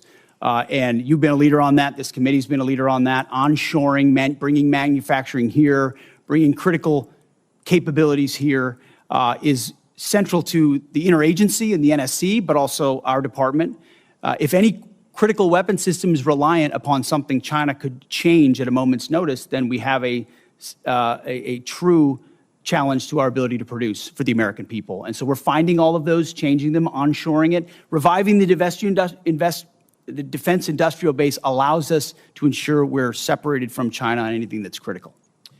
Thank you. Can you talk about the importance of foreign military sales to our allies and our partners, and what you're doing to make sure that whether it's what you're doing right now in Iran or any potential conflict in Asia, our partners have the best assets to be able to be a great partner? Absolutely. Foreign military sales has been a huge problem for a long time because the department didn't prioritize it and organize to deliver efficiently on it. So we're working with the State Department. We've changed the way we do business internally. The executive order, the America First Arms Strategy, prioritizes what we sell and to whom, a catalog approach. But it took us, this committee would be astonished to know how long it took us just to get our arms around who we're selling to what and by what processes, which means there was no strategy behind ensuring we're sending the proper demand signal to industry and delivering those systems on time and under budget to those countries, which you can imagine is frustrating to partners who are relying on those to be able to step up and burden share. So foreign military sales is critical to our own defense industrial base. More customers for our companies that employ more American workers to ensure our allies are properly armed for the fights and they can stand alongside us. So FMS is a big one for us, Senator. General Kane, I just want to commend you and everybody in the military for what you did in Venezuela and then what you've done in Iran. The willingness of the American military to fight and win, do you think it's changing the calculus for Beijing and Moscow? Well, Senator, I know they're watching, and I'm incredibly proud of the joint force and their ability to integrate and synchronize a range of activities. And I suspect that my counterpart in China is watching very closely and envious of what our joint force is capable of doing if ordered to do so. All right. Well, thank each of you, and thank everybody that serves under you. Thank you, Senator Scott. Senator Kane. Thank you, Mr. Chair. Mr. Hurst, I want you to just confirm something for me about the President's submitted budget. $1.5 trillion is about a 40+% increase from FY26. Am I right that not a penny of that is to go to a pay raise for the 800,000 civilians who work for the Department of Defense? We have 4.2% of a civilian salary set aside for bonuses to make sure we can recognize high performers in the civilian workforce. But you have guaranteed pay raises for the active duty and the Guard and Reserve component, but no guaranteed raises for There are guaranteed civilians. raises for the military, but in the last year, this department's given out more civilian bonuses. Well, if we're going to increase the defense budget by that much, I would hope the committee would take a look at this. Chairman Kane, man, I like the sound of that, Chairman Kane. General Kane, I want to ask you a question about Southern Spear. It's an operational question. I know from your background that you carefully act to keep military actions within the rules of war. What legal justification could there possibly be that would allow the U.S. military to strike boats in international waters and kill the occupants of those boats without a showing of evidence that there's narcotics on those boats? Well, sir, as you know, our job is to show the range of options, the associated risks, and then take those execution orders, transmit them down to the COCOMs on legally appropriate and legally backstopped actions. Could you give me a legal justification? Well, sir, the execution order, I don't have striking boats that do not have evidence that they're carrying narcotics? I apologize, I didn't mean to interrupt you. I don't have a copy of the order issued to Southcom with me today. It's classified in its own right, which clearly articulates, based on a variety of criteria, what constitutes a valid military and legally valid target in that theater. And I know, I just want to say I know and trust that our commanders at echelon are rigorously following that legal opinion and those legal boundaries upon which we've been issued those orders. And General Kane, I would encourage, again, my colleagues, I am at a disadvantage. I've seen the legal opinion, but I can't talk about it because it's classified. I've seen the targeting criteria, but I can't talk about them because they're classified. I've seen the secret list of DTOs against whom we have declared war that even they haven't been informed of, but I can't talk about it because it's classified. But I would urge all of my colleagues to go to the SCIF and read the targeting criteria and get briefed about it, and then also look at all of the files of all the strikes that have taken place. I've done that with the first 46 strikes or so. And I think there's a profound mismatch between what is occurring and the underlying assumptions in the legal opinion. And I would just encourage my colleagues to dig into this.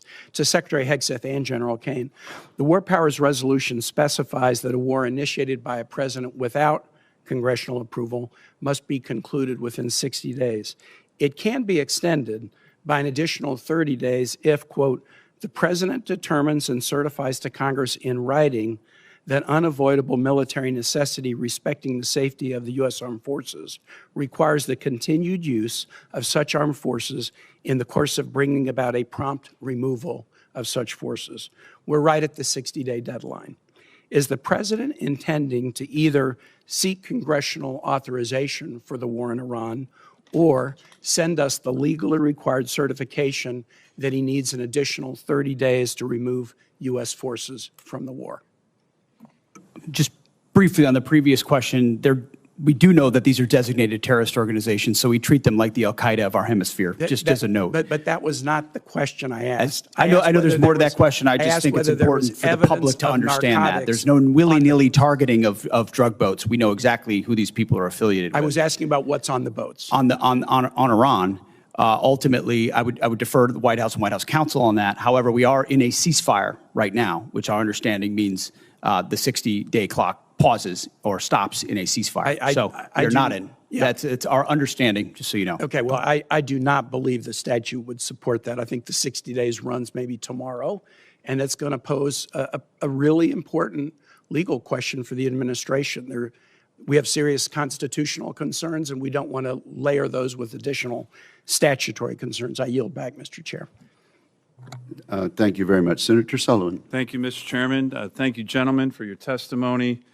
Mr. Secretary, I mentioned in the classified hearing today, but I do think the $1.5 trillion top line is historic. It meets the needs. And the other thing is, I mentioned in our earlier meeting, the President's done a really good job of getting other allies, NATO and Asian allies, to step up, meet a 5% GDP of defense spending, and in many ways, that's what this is doing as well. So isn't that important as well in terms of our global leadership, what you and the President are providing? Is that example as well? I think the more we step up, the more the world should look at the American leadership and example and step up as well. And they're going to do that. That helps. It remains to be seen whether some of our allies actually step up to their commitments, but that is the hope. Let me go to an element of that budget that I mentioned in the classified hearing.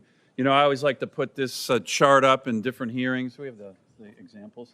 So we have a lot of our adversaries, the Chinese, the Russians, in my AOR in the Arctic and the North Pacific. These are the numbers just recently, ADIZ incursions, EEZ incursions, by the Russians, by the Chinese. By the way, the green ones are joint Russian-Chinese strategic bomber task forces, joint Russian-Chinese naval task forces.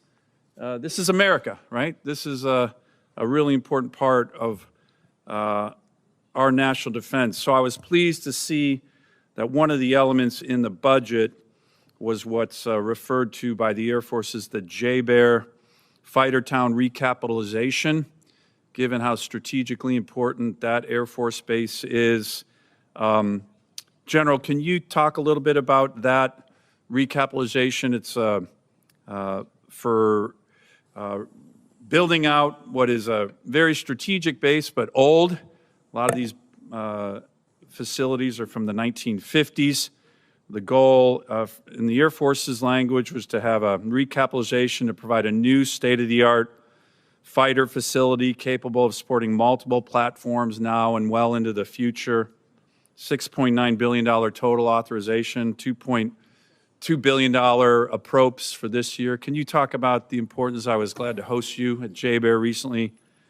Can you talk about the importance of this element of the President's budget? Yes, Senator. Thank you for that. And, you know, our investment up at JBER is essential to modernizing the nation's ability to project power and capabilities, and really bolsters our effort in not only the Indo-Pacific, but also in the high north and the Arctic, which I know is something that's passionate to you.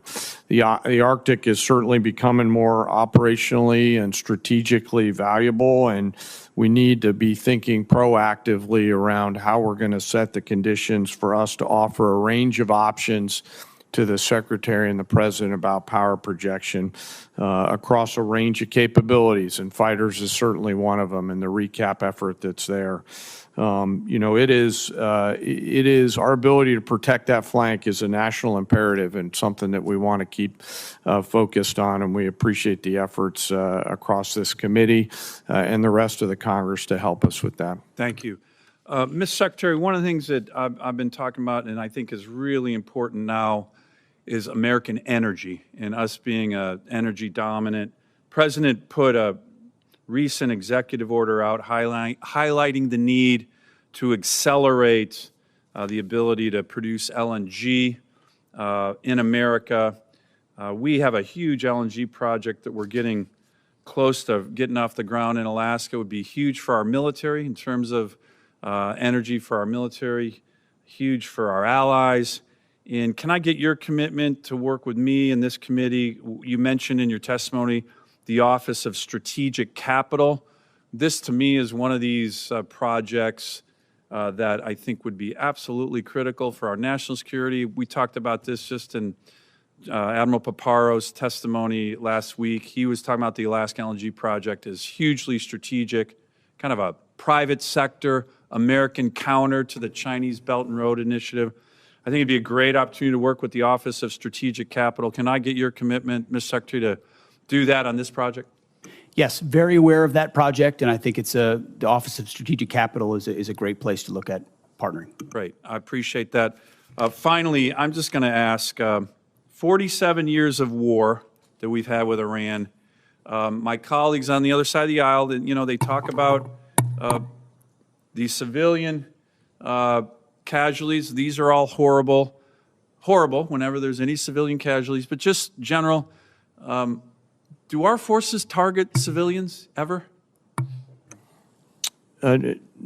Sir, never intentionally, and I don't know in any particular case of unintentional, but we don't do that. That's not core to our American values or how we approach things. Do our adversaries target civilians? Yes, sir. Like the Quds Force? Yes, sir. I think it's really important as we keep bringing this topic up to remember who we are and who our adversaries Senator Sullivan. Senator Sullivan, do you ask unanimous consent to have the two exhibits added to the record? Yes, sir, Mr. Chairman. Without objection, that will be done. Senator King. Thank you, Mr. Chairman. We've had a lot of discussion about Iran. I'd like to talk about several other aspects of the budget. The first is the way the budget's been constructed. Ever since I've been here until last year, we've had bipartisan budgets and bipartisan National Defense Authorization Acts, and passed by majorities. I voted for all of them. And all of a sudden, in this year, 25% of the budget is essentially out of the process and will be passed presumably through some kind of reconciliation, which is by definition a partisan exercise. Mr. Secretary, why not all those items, housing or Golden Dome, whatever, why aren't they in the regular budget? Why do we suddenly have a two-part budget where this committee and the Congress generally has oversight and input to a process where a quarter of the budget is essentially a slush fund? Well, Senator, I appreciate the question. I wouldn't characterize a quarter of it as a slush fund, but I recognize that we see it as in totality as a $1.5 trillion budget. But why the separation? Why the two pieces? Multiple vehicles. As you know, there are multiple dynamics that play into why there are multiple vehicles, but we are fully committed with working to the committee to ensure that the right vehicles are utilized to get precisely this amount, $1.5 trillion. Why should we? You didn't answer my question. Why are there two pieces? Why not? For time immemorial, we've done budgets here. We've never, to my knowledge, we've never used this reconciliation process for a defense budget before. What's going on? Why not my put it in the understanding regular of budget? the reason for the vehicles is to ensure we actually get to 1.5 trillion, which is the most important bottom line. The most important bottom line is that top line of 1.5 trillion to fund what we need, and we think this process is the most effective way to get there, Senator. Well,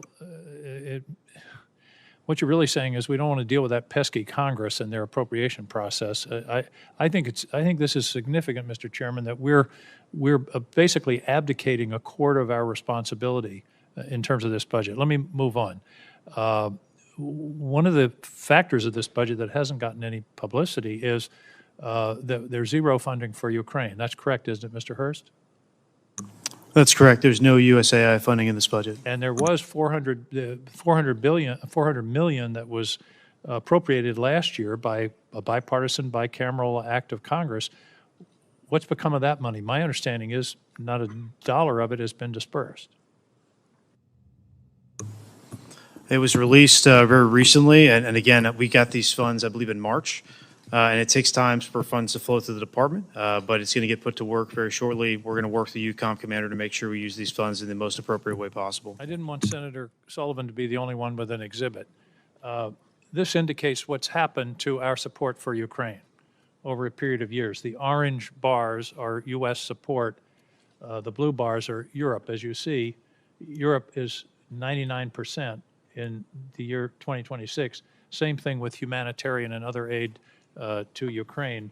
And yet this is, I believe, an existential struggle for the future of democracy, where we had an aggressive country invade a neighboring country without any justification whatsoever. And by the way, that invading country is the major winner so far of the war in Iran.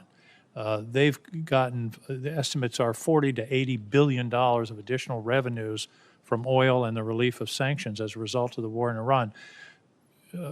Secretary Hegseth, why are we abandoning Ukraine? Senator, if you would hold that chart back up, Yep. I think that's a beautiful chart. I think that's exactly what we want. We want Europe stepping up and funding and shouldering the burden. They are rich countries worth $20 trillion versus an economy of $2 trillion.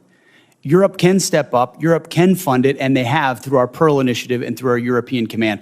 That's exactly what the American people want to see, is other countries stepping up and funding that. If it's that important to Europe, which I understand why it is, and the incursion of Russia and the bravery of the Ukrainians, then European countries should pay for it, and that's exactly what that chart says, and that's the administration policy. So we don't have any interest in what happens in Ukraine. Is that what you're saying? It's only the Europeans? I'm saying the threat is far closer to rich and capable countries in Europe, and they should step up to lead the charge, and that's why that chart is a good thing to see. They have stepped up, but I think the American people should understand that we've stepped back, in fact, stepped back to the point of abandoning. This is a war that never would have happened under President Trump, and he supports ending it through a deal, and he's pursued that. So far, it hasn't happened. I'm at a time I want to talk about DTOs, who designates, but we'll take that up later. Thank you, Senator King. Senator Schmidt. Thank you, Mr. Chairman. And it's apropos that I'm following my friend from Maine. Missouri and Maine came into the Union at the same time, but we couldn't disagree more on this particular point. We may have to separate here. I actually think it's interesting that Ukraine just came up, because we've heard from my colleagues on the other side discussion about the cost of what the ongoing American effort. There was never a discussion about the $200 billion we were sending to a foreign country that's not even in NATO.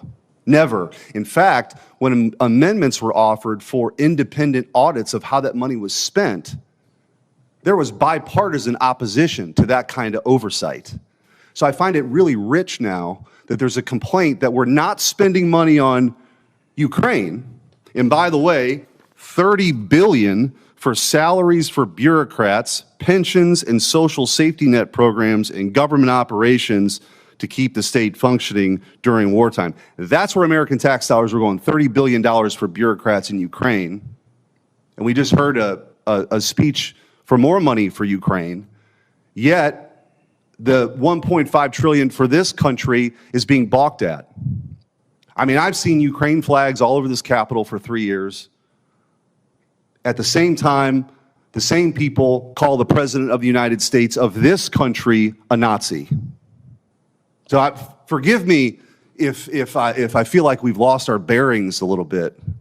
So I'm all for the America First agenda. I'm all for us realigning our priorities. I'm all for the national defense strategy that says our core strategic interests are the homeland, the Western Hemisphere, and the rising threat in China.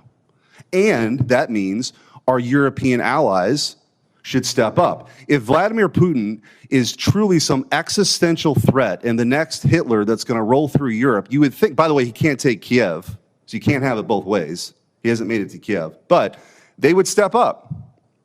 And we better start demanding that, because if we want to meet the challenges of the 21st century and China, our priorities, our focus has to be somewhere else. It doesn't mean abandonment. It just means a true partnership with our European allies, who for a very, very long time have not stepped up. I want to ask you, Mr. Secretary, in your first year, one of the things I think that's really gone towards this morale and recruitment boom that we've seen through your leadership and President Trump was finally taking on the sort of cultural Marxism that had taken hold from the highest levels of leadership, from the President of the United States to your predecessor, this obsession with DEI. Could you just walk through maybe the worst example that you saw and a way that you addressed that and how it was affecting morale?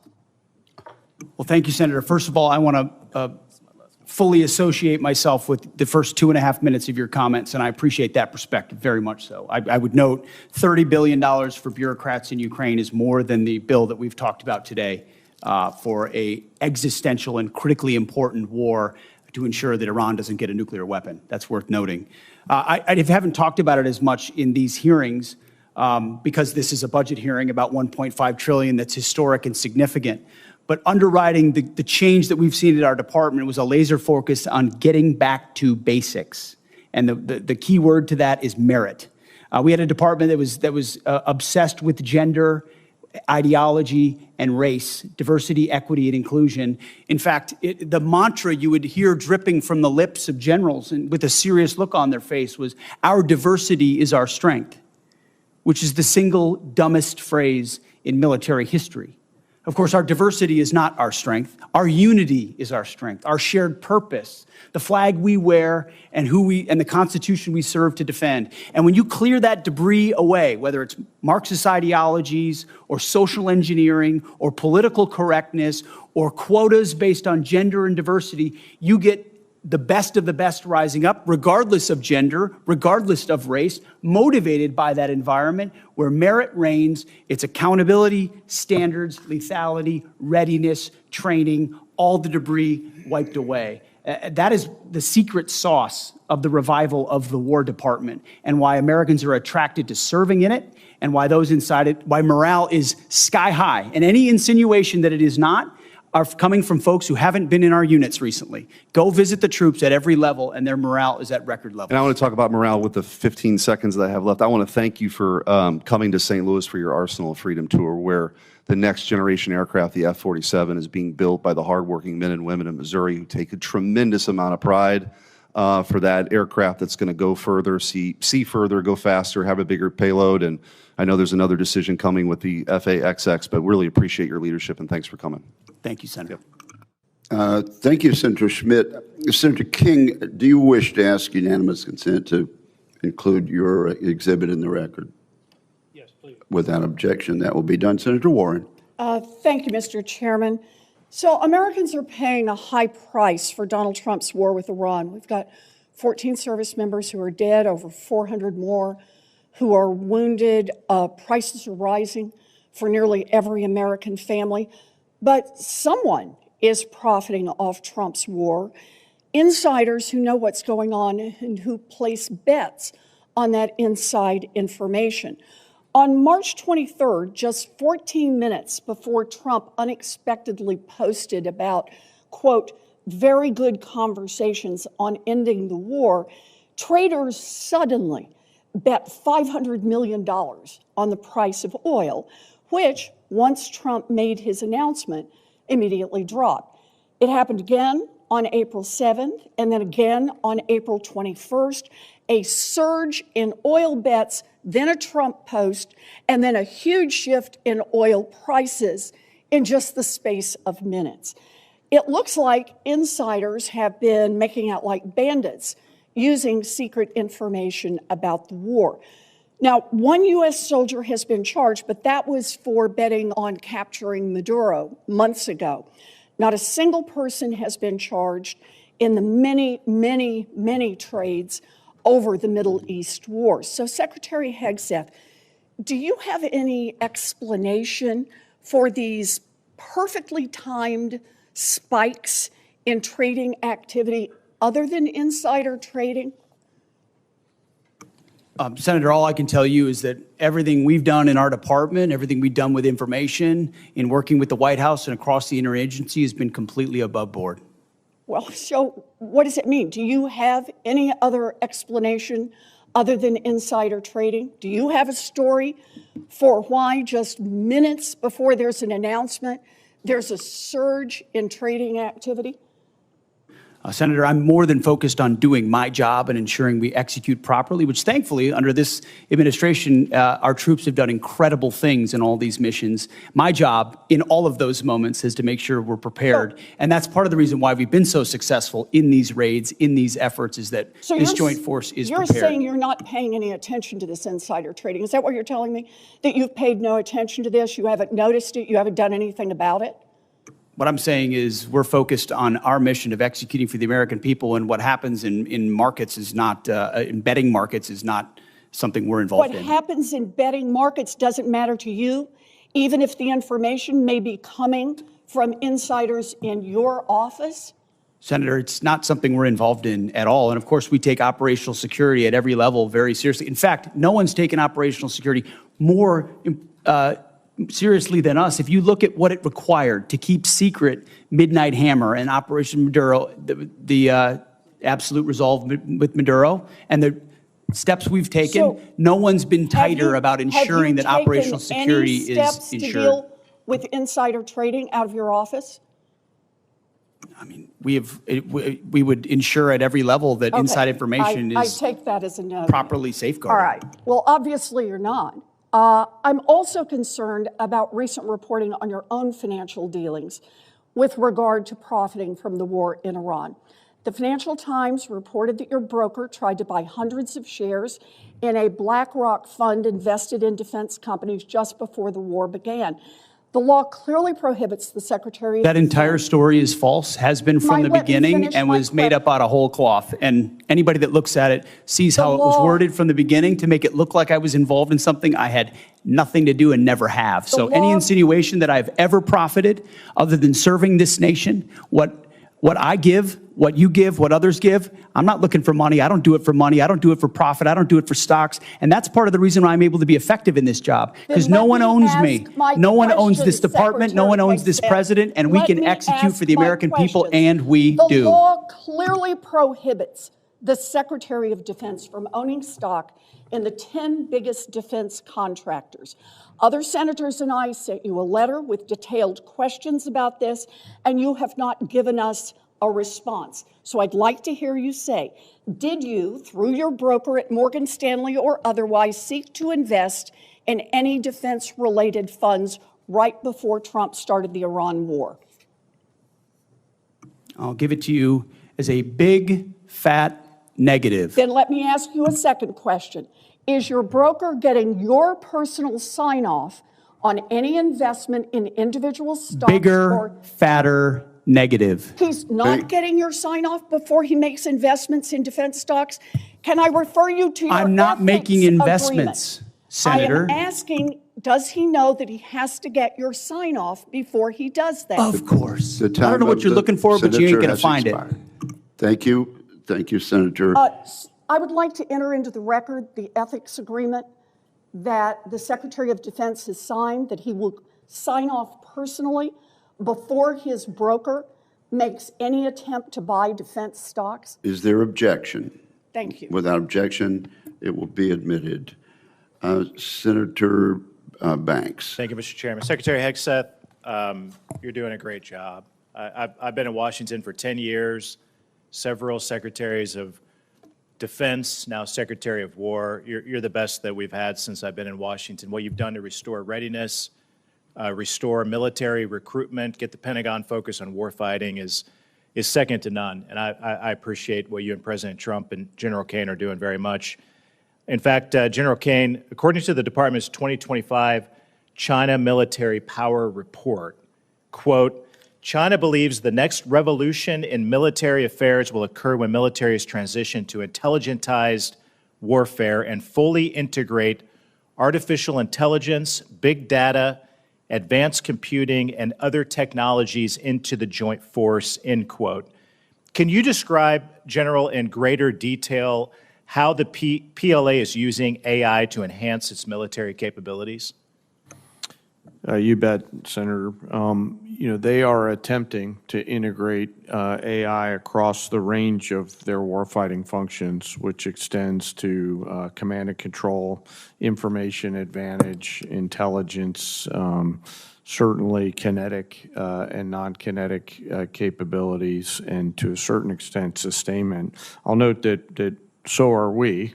And in many cases, we are out in front of them. I want to commend our chief digital and artificial intelligence officers inside the joint force at the COCOMs with the services, who are also leaning very far in as we march towards a digitized joint force that allows us to see and command and control the force better.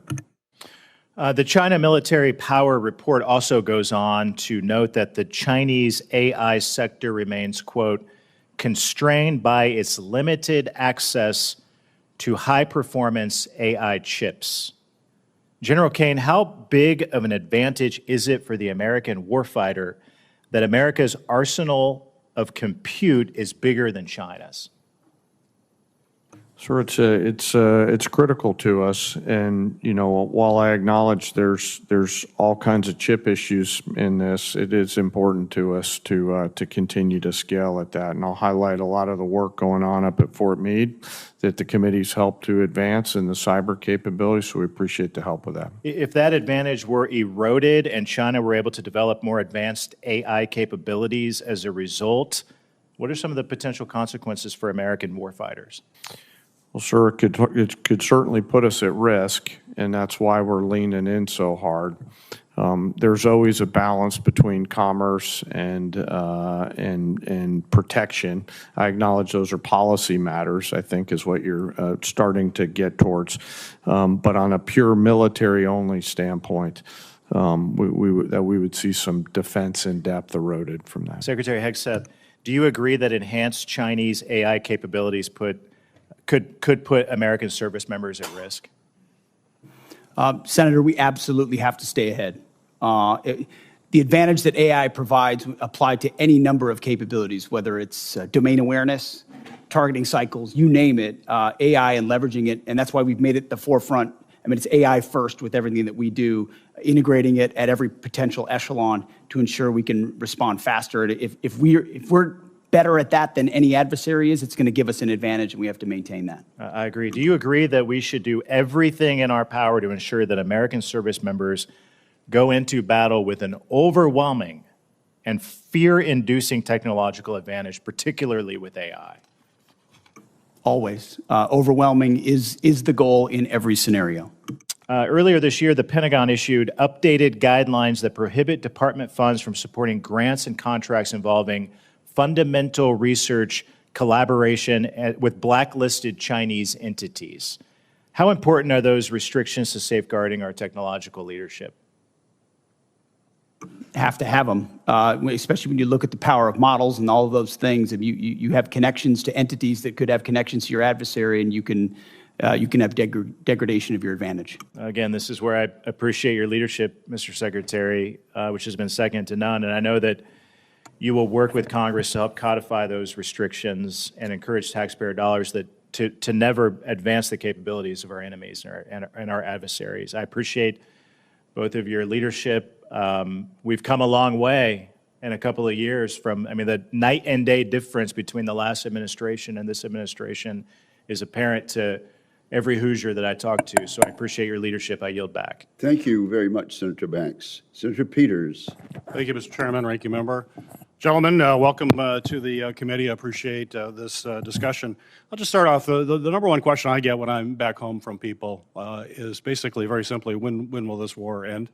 We know the costs are that the American people are paying, both in higher fuel costs, our farmers are paying because of fertilizer cost. We know that the whole world economy is paying a great deal for this war. And basically, as I think that through, and this is what I want to talk to you about, is that we all know that it's a whole lot easier to go to war than it is to get out of war. That's always the tough question. And we've got to figure that out. And there are some folks who've written quite a bit about this. One text on war by Karl von Clausewitz. Mr. Secretary, I'm sure you're familiar with the book. I know all of the men and women in uniform are. It's the most widely read, most influential military strategy book in Western history, which is pretty broad. And it is the core curriculum that is read in all the war colleges. I read it when I was at the Navy War College taking courses. It's part of what the U.S. military thinks about when to go to war and then how to get out of the war. And one of those core principles it starts with is basically war is the continuation of politics by other means. That everybody knows that quote who's worn the uniform, and others too. And basically it means there's two things about that. It's politics to get in the war, and it's politics to get out of the war. And in between, we rely on the men and women in the military to carry out those policies. So I want to be clear, and I think I speak for all of my colleagues, is that we know the military plays an important part. They need to do the job. And nobody questions the amazing work that our men and women in the U.S. military have done and continue to do. They've performed absolutely brilliantly, and we applaud all that they have done. However, what we do question is the politics part. It's a continuation of politics. So it's our political leaders that get us into war and our political leaders who have to get us out of that war, which falls on you, Mr. Secretary Hegseth, and others in the administration, including the President as Commander-in-Chief. So, Secretary, are you familiar with the concept in that book of center of gravity? Sure. So center of gravity is basically, as you know, it's basically the hub of all the power and movement. Everything depends on it. And Clausewitz will say if you don't take out the center of gravity, it's very difficult to win the war. You can have tactical successes, you can have military successes, but if you're not focused on that, you're not going to be able to win. Basically, he talks about military strikes are tactical, and tactical success doesn't necessarily create the political conditions necessary to get the parties to the table to negotiate and get it done. So we've got to focus on that. So my question for you, Mr. Secretary, what is the center of gravity for Iran? Well, the center of gravity, as the president has seen it and as I see it, and he's talked about for 30 years, is their pursuit of a nuclear weapon and what they could do with that in pursuit as an extension of the radical ideology they have professed since the beginning of their revolution. So the prophetic ideology they profess alongside the most dangerous weapon in the world would be the center of gravity of the rationality of this undertaking, which I appreciate it. I'll ask you to elaborate more. I appreciate it. General Kane, you know more about Clausewitz and strategy than I will ever know, including all the folks behind you. What would you consider the center of gravity as defined by Clausewitz in this type of war? Well, sir, you're not going to love this answer, but I hope you'll respect it. war is politics by any other means. Right. And the political side of that necessitates that our political leaders determine what is the center of gravity associated with that. From a military-only perspective, there's a variety of things academically that we could look at for center of gravities, from leadership to will to capabilities to intent. But I'll defer to our political leaders Well, to okay, determine that's what fine. that is. That's fair. I don't like it, you're right. But I know, And I sir. know you know the answer to that, and you're just not telling me. Well, But I get why you're doing that. my inner But I would marshal. say, other observers say that basically it's not the leader. Usually if you take out a leader, that doesn't necessarily make the changes. That in Iran's case, it's probably the Islamic Revolutionary Guard. That's the center of gravity. They're the ones that control the country, and they're very diverse to do that.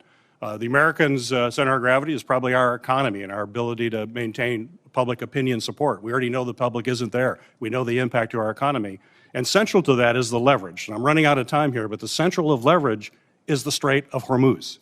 That is bottom line. We have to open that up. We have to take that away from Iran. The fact that we haven't done that yet, and we're 60 days in, we're just now bringing minesweepers from the Pacific. Mr. Secretary, we've got to see action a whole lot sooner in the Straits. The world community needs it. We're not going to bring this war to an end until we seize control of the Straits in a way that needs it. We're not going to bring this war to an end until we seize control of the Straits in a way Which in part is why we have a blockade that has been impenetrable for the Iranians, because they don't have a conventional navy to contest it, which means we control the Straits.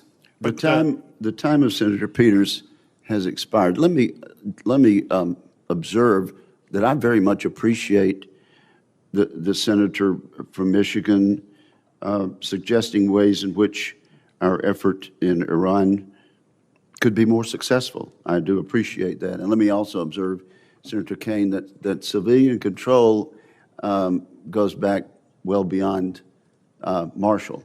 It goes back to George Washington, who was wise enough to resign his commission to the elected membership of the government at that time. Senator Sheehy, you are recognized. I think it's important to note that the objective is not to get out of the war. The objective is to win the war, not to get out of it. And I think we've allowed the narrative to shift so off target here. President Trump did not start this war. We did not start this war. These radical, barbarian, savage clerics who have started killing Americans 47 years ago in a unilateral campaign of terror, murder, treason, kidnapping, torture, have been murdering our countrymen all over this world almost every single year, hijacking airplanes, hijacking cruise liners, taking our embassies, blowing up our barracks, blowing up our ships, capturing our soldiers and murdering them in brutal ways. They started this war. And it would be a lot easier to beat them if we didn't have administrations shoveling hundreds of billions of dollars into their pockets while they're actively fighting our own people, while our own uniformed service members have been fighting this murderous regime, and we have presidents quite literally shipping pallets of cash to pay these terrorists off. It's been a disgrace. It's been an embarrassment to this country for far too long. But back to the point. General Kaine, I have a specific question for you. I think in this day and age, we all know that basically every single operation that we partake in, whether it's stealth bombers, whether it's a blockade, our special operations forces are a fundamental shaping and priority component to all those. Would you agree?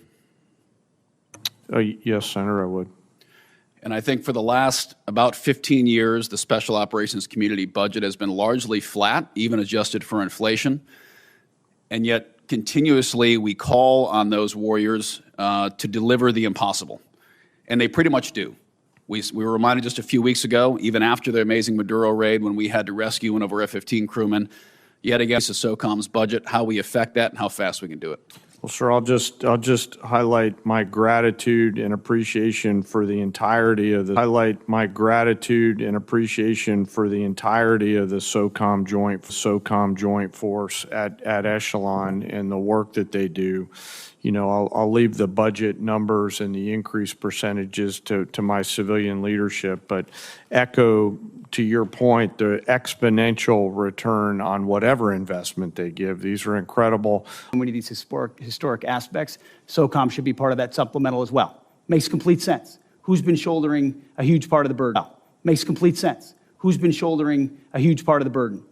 Special Operations Command. So whether it's a supplemental or this budget, I fully agree, and I think we need to invest more. Great, and I'd ask that particularly Invest more. Great, and I'd ask that Insightful exchange. particular care be given the era of Insightful exchange. Senator Kelly.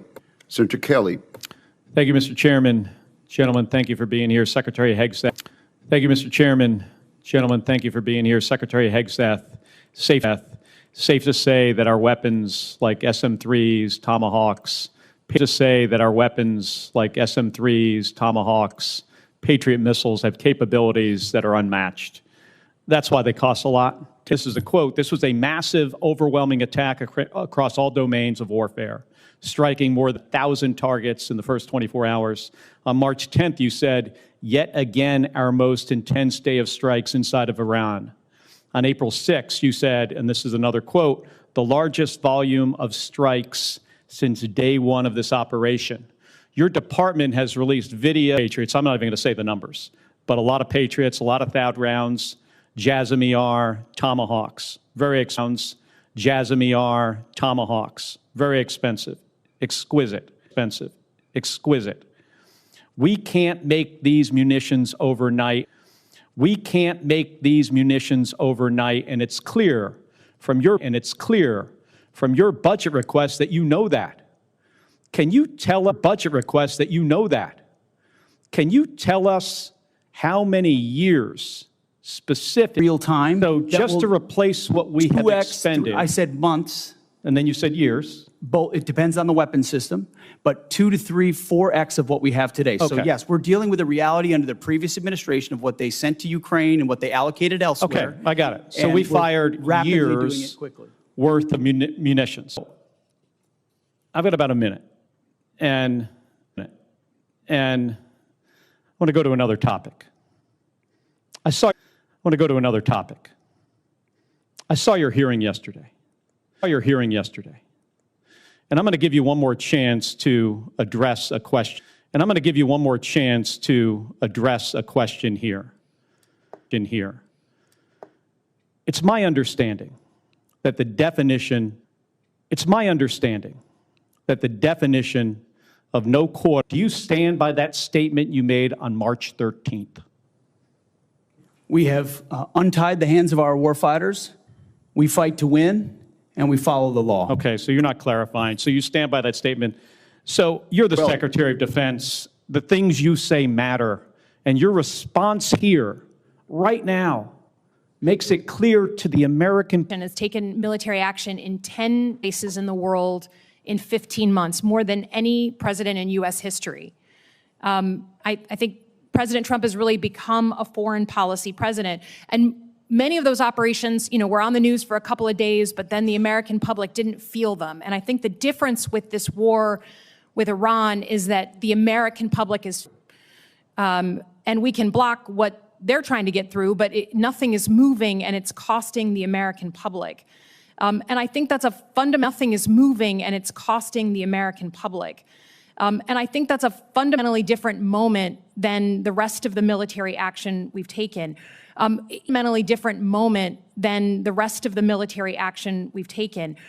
Even in Middle East 101 class, we used to talk about, a few months ago he said that he regretted that he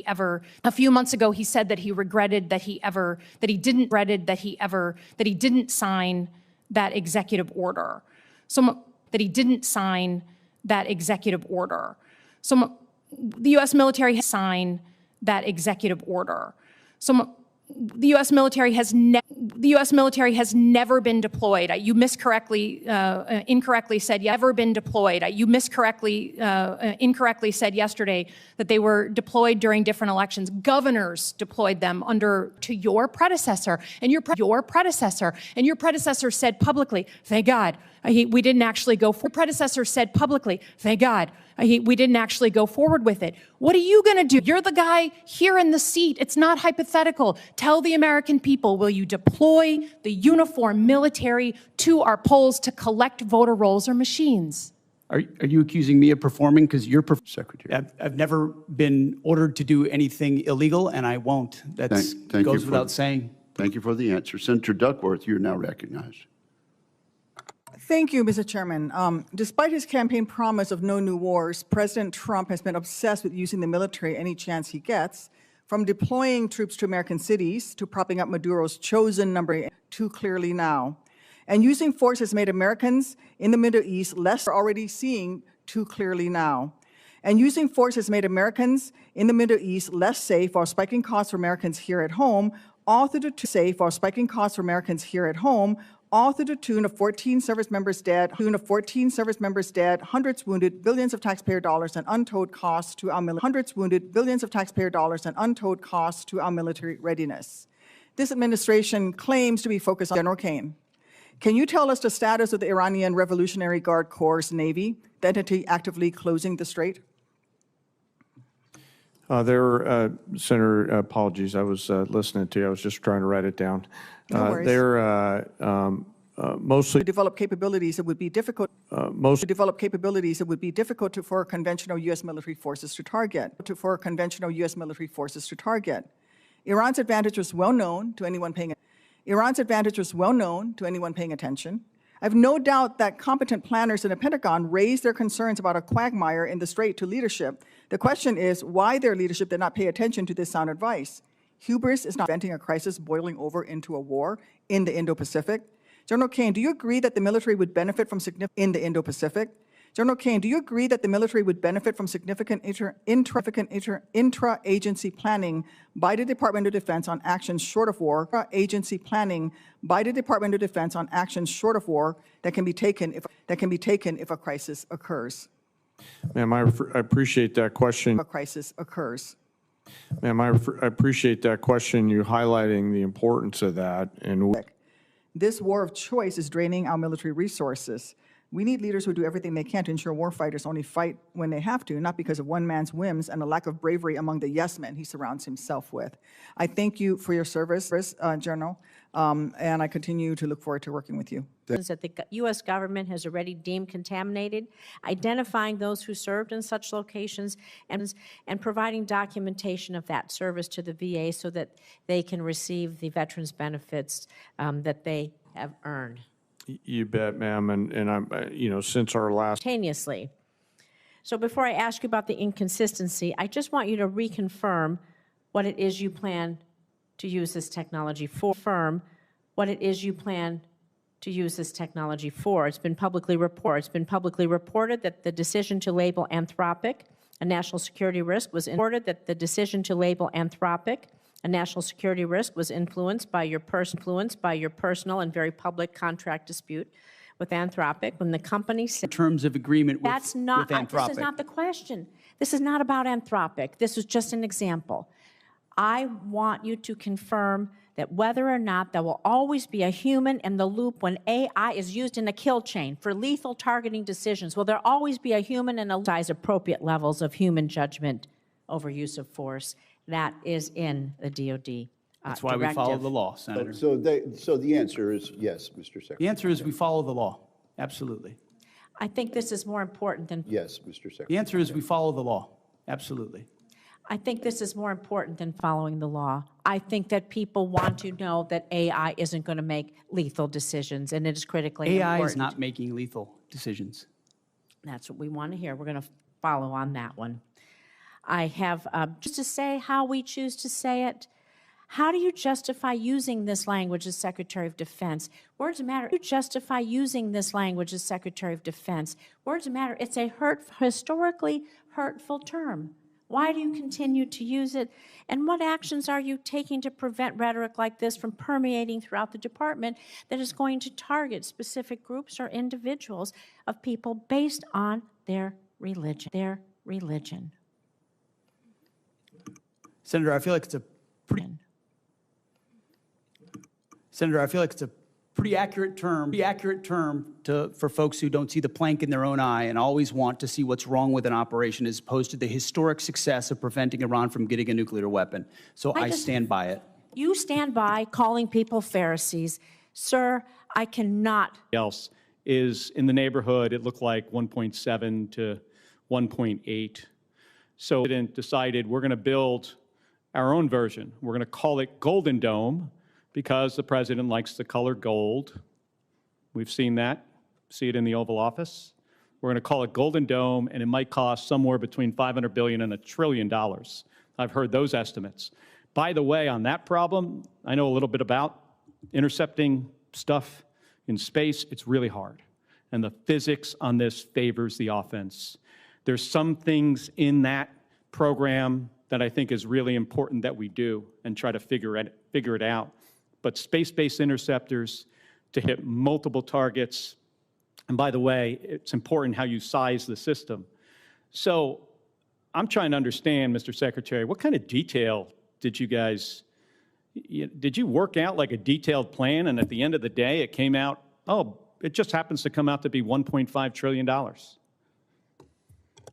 Senator, the exact amount is actually $1.535 trillion, and it was a product of a highly rigorous process throughout our department, from COCOM commanders to the services, with our comptroller, with our deputy secretary, with the chairman and myself, to ensure the budget reflects the realities of the world we live in and the capabilities we're going to need. And that's why there's $65 billion for shipbuilding, $120 billion for the defense industrial base, $331 billion for munitions, $44 billion for quality of life, $71 billion on our nuclear DIB. You name it, we're investing in it. And the biggest reason for it is the underinvestment of the Biden administration.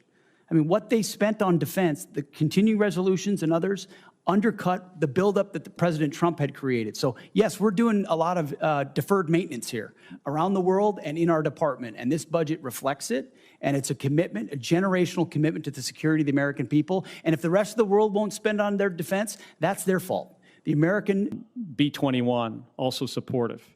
And then we want to make all these other investments in really inexpensive, low-cost munitions, because we suddenly realize that the expensive stuff, even through B-21, we can't really maybe not get close enough. But the whole idea behind B-21 and F-47 is we can penetrate further into the A2AD bubble. So there's some conflict there. So I'm just encouraging you to go back and see, you know, if there are some systems where we can. First of all, I want to thank you, Mr. Secretary, for your support for the Major Richard Starr Act, which I think is tremendously significant. I'm committed to getting it done as soon as possible, at least before Veterans Day, and I look forward to your help in accomplishing that goal, what other adversaries could do as well. General, would you agree that there are lessons to be learned from Ukraine? You bet, Senator, and there's lessons learned from everywhere, and that's really the culture of our joint force right now, is to make sure that across Ukraine has been, quote, militarily defeated. In your professional judgment, has Ukraine been militarily defeated? In your professional judgment, has Ukraine been militarily defeated? Sir, I haven't seen the president's quote that I started with, and that's the importance of me maintaining trust with Zelensky, but with our own military on the ground, as well as our intelligence community. In fact, on the ground, as well as our intelligence community. In fact, Ukraine arguably is winning. There is this false narrative, Russia's winning. Putin wants that false narrative to be our official narrative. And you don't have to respond. I understand your reasons for not responding. But the American people should know that the President of the United States is undermining our security, because Ukraine is states. Sir, I'd agree that China's watching. Everywhere, and carefully thinking about what their force posture and approach will be, and I think their approach will be, and I think they're learning a variety of things, to include the tenacity and grit of the joint force around the things. it will be, it's right now within the parameters of the length of time that normally these investigations take. I'm asking because in your final response to Senator Gillibrand, you said that great care is taken to avoid civilian casualties, and it would be profoundly significant if that report were made available in a timely way to show, in fact, the commitment to avoiding civilian casualties and learning lessons from the mistake made there. Thank you, Senator Blumenthal. Hearing is in order. We completed a productive classified session down in the SCIF, and now we will begin the public portion of this hearing. I welcome back Secretary Hegseth, General Kane, and our acting controller, Mr. Jay Hurst. I thank all of them, including their families, for their service. For the dozens of Americans that regularly watch our hearings, my next remarks will be no surprise, but for new viewers, I want to reiterate some context for my remarks. I've said this at almost every hearing. We live in the most dangerous security environment since World War II. Every uniformed officer who has come before this committee has agreed with that statement. First and foremost, we're locked in a competition with Xi Jinping and the Chinese Communist Party. The competition is high stakes, and it is about whether this will be an American-led century or a century defined by authoritarian, autocratic regimes that care little for the needs of their citizens or those in neighboring countries. The Chinese Communist Party has accelerated its historic military buildup and its predatory economic practices against Americans and countries the world over. Xi Jinping leads not only China, but also an axis of aggressors.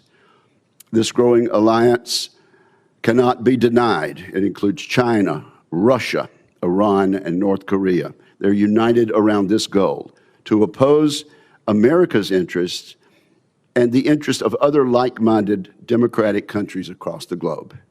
Vladimir Putin's war of choice in Ukraine has now entered its 5th year. In Putin's objectives, we hear echoes of the imperialistic ambitions of World War II's aggressors, including Adolf Hitler. Vladimir Putin has suffered 1.2 million casualties and failed miserably in his military objectives. Along the way, he has transformed Russia's economy into one fueled by war, raising the prospect of an even more aggressive Moscow for the foreseeable future.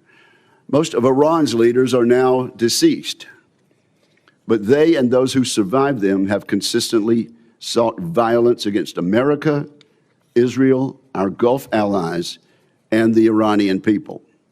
We saw this during the October 7th massacre, during their continued support for Hezbollah and Hamas, and in their desire to engage in nuclear blackmail. Iran's ayatollahs have consistently represented a threat to American interest. Kim Jong-un has joined Mr. Putin's war of aggression. He continues a military and nuclear buildup that threatens South Korea, Japan, and the United States. Ties have never been closer among these four dictators, among these four dictatorships. They support each other's aggressive endeavors, they prop each other up financially, and they scheme to undermine America's objectives. We should expect them to continue this behavior. This context plays out across every dimension of national power, the economy, technology, diplomacy, and more. But today we're here to talk about the military dimension of this competition. These regimes have regularly tried to take by force what they cannot secure through the political process. For that reason, we must be ready to deter conflicts and, if necessary, to win them. President Trump has used the U.S. military appropriately and effectively for American interests. He has viewed our adversaries as a united bloc and has taken action in light of that reality. In Operation Absolute Resolve, an associated statecraft, the president removed an aspiring dictator off the board and set up Venezuela for a future aligned with democratic interests. In Operation Midnight Hammer, he sought to eliminate the Ayatollah's nuclear program. When the Ayatollah chose to double down, the president launched Operation Epic Fury. In that mission, he has worked to remove the regime's conventional military capabilities and force it back to the table for a permanent solution. While we all mourn the tragic loss of the 14 service members who've lost their lives in this conflict, we do so knowing the world is safer without a nuclear Iran. All of these actions are part of a peace through strength strategy. In this approach, we seek first to avoid war, but we take military action when necessary to achieve U.S. interest. And so, Mr. Secretary, I'm pleased that you are here testifying today in support of President Trump's historic $1.5 trillion defense budget request. That sum will go a long way toward rebuilding our military capabilities for a generation. I should say up front that this may be a long hearing. There's much to discuss. This $1.5 trillion request is chock full of important programs and initiatives that are absolutely necessary to secure American interest in the 21st century. I think this funding underpins and accentuates three comparative advantages the United States possesses over the axis of aggressors. The first comparative advantage America enjoys over our adversaries is that we have the best innovation and industry in the world. So I hope our witnesses today will cover the progress we've made in just the past year rebuilding the American arsenal. Last year, our reconciliation bill combined with bipartisan appropriation bills achieved about $1 trillion defense budget. This year's request would represent a near 50% increase. Every penny of it should be money well spent, making down payments on crucial transformational capabilities such as drone warfare, low-cost munitions, and missile defense. Also last year, Congress and the executive branch achieved historic acquisition reforms. Consequently, we're well positioned to make huge gains on efficiency this year and in the years to come, making it much more flexible and a more timely process. I look forward to discussing how we might accelerate implementation of these actions. In particular, I'd like to see the Pentagon do more this year to drive competition in the defense industrial base. Competition absolutely drives better outcomes for our service members and taxpayers. Of course, our people are the final comparative advantage we have over our adversaries. We've enjoyed significant improvements in recruitment and retention, but we need to solidify a merit-based environment that fully cares for our personnel. I commend you, Mr. Secretary, for your efforts over the past year to do just that. That task will never be finished, of course, but we embrace it gladly and we salute the progress. We will always be striving to care for and equip American service members as much as possible. I look forward to more work between this committee and the department this coming year. With that, I turn to my friend and colleague, Ranking Member Jack Reed. Well, thank you very much, Mr. Chairman, and Secretary Hegseth, General Kane, Mr. Hurst, welcome. And please convey my appreciation, all of our appreciation, to our military service members and defense civilians. We owe them our deepest sense of gratitude. Mr. Secretary, this is your first public appearance before this committee in nearly a year.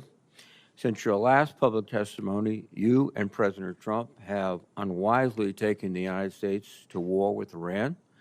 You ordered attack on Venezuela and have directed ongoing illegal boat strike campaign in the Caribbean and Pacific. At your direction, our forces have bombed Yemen, Somalia, Iraq, Syria, Nigeria, and Ecuador. In the United States, you have deployed thousands of troops to cities like Washington, Los Angeles, Chicago, and Portland to police American citizens. and you have personally intervened to end the careers of dozens of military leaders without explanation. These actions will have significant and long-term consequences. Now you appear before us to ask for a $1.5 trillion budget, a 45% increase above last year. I must say I'm skeptical, and such a request demands intense scrutiny. 61 days ago, President Trump unilaterally began the war in Iran. He had no coherent strategy. He refused to make a case to the American people or consult Congress.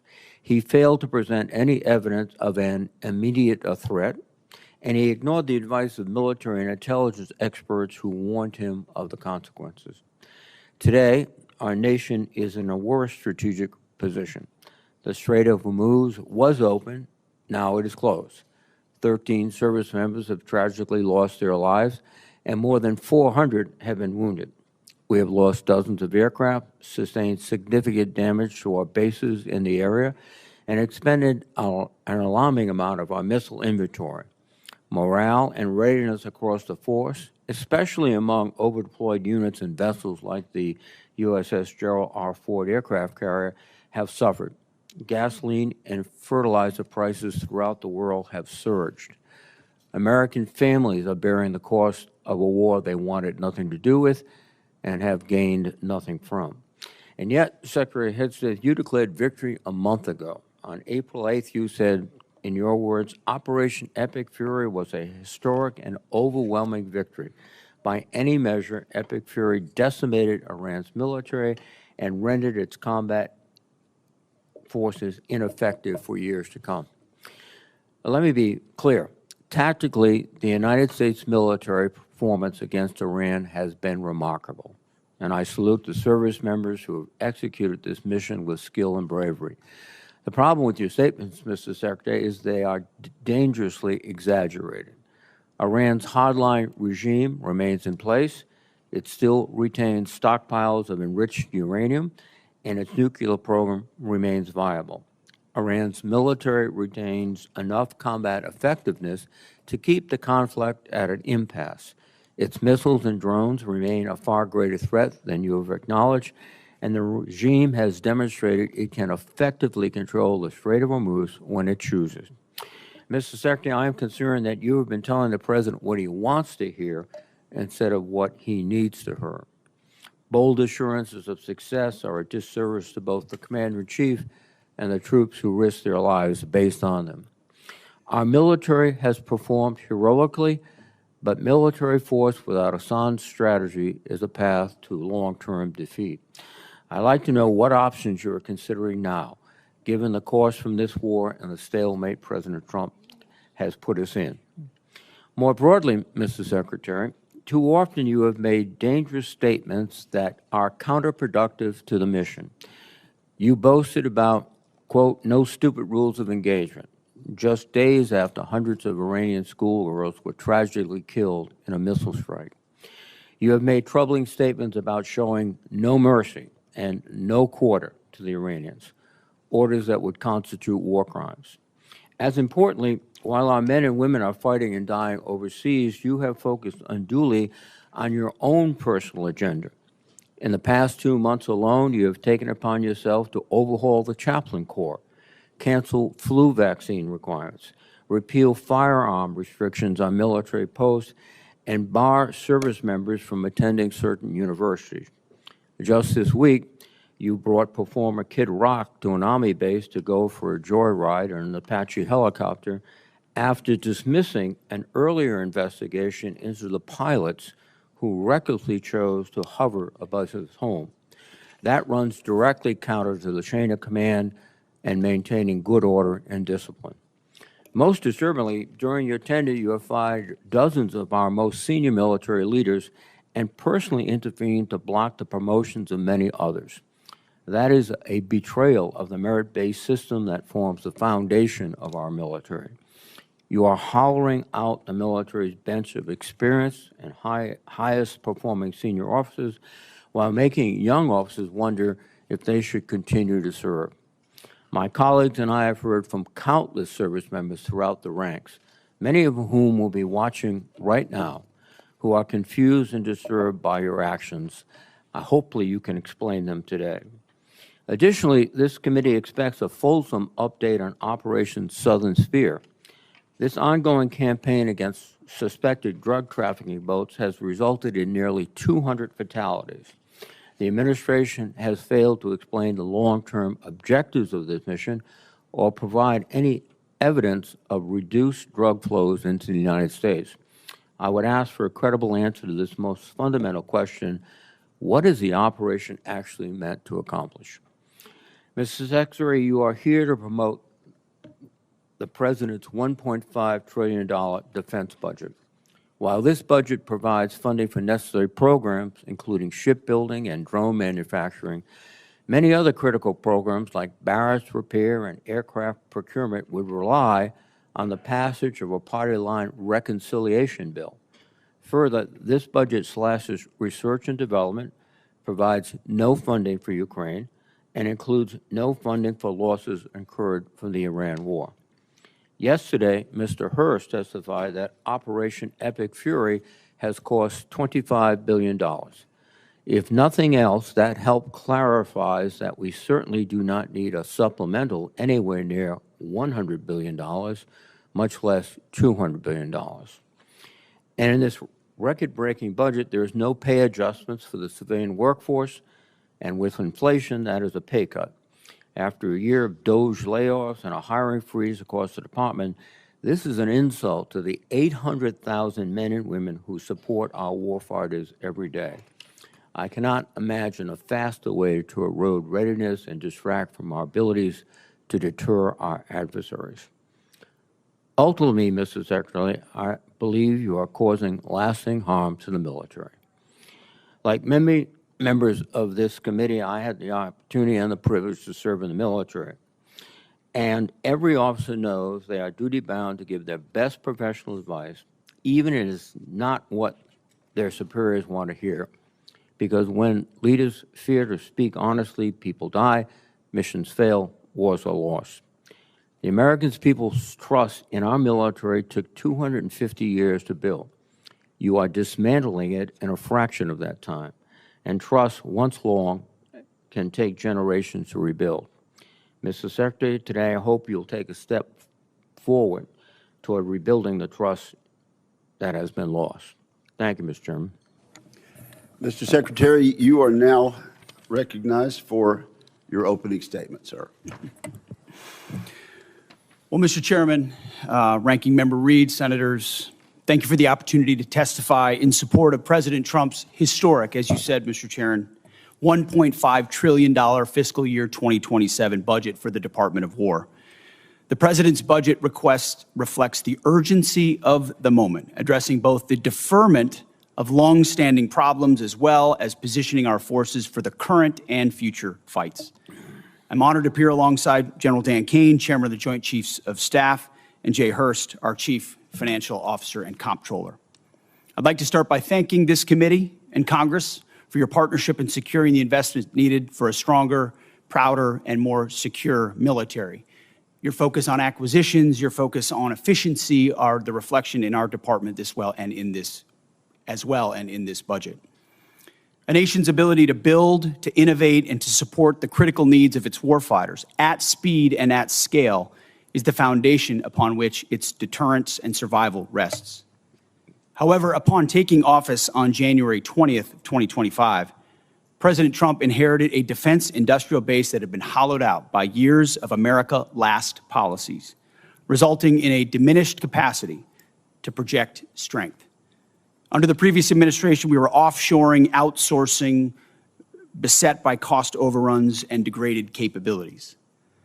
But under the leadership of President Trump, our builder-in-chief, we are reversing this systemic decay and putting our defense industrial base back on a wartime footing. Urgency informs everything we do. We're rebuilding a military that the American people can be proud of, one that instills nothing less than unrelenting fear in our adversaries and inspires historic morale and recruiting in its ranks. We fight to win in every scenario.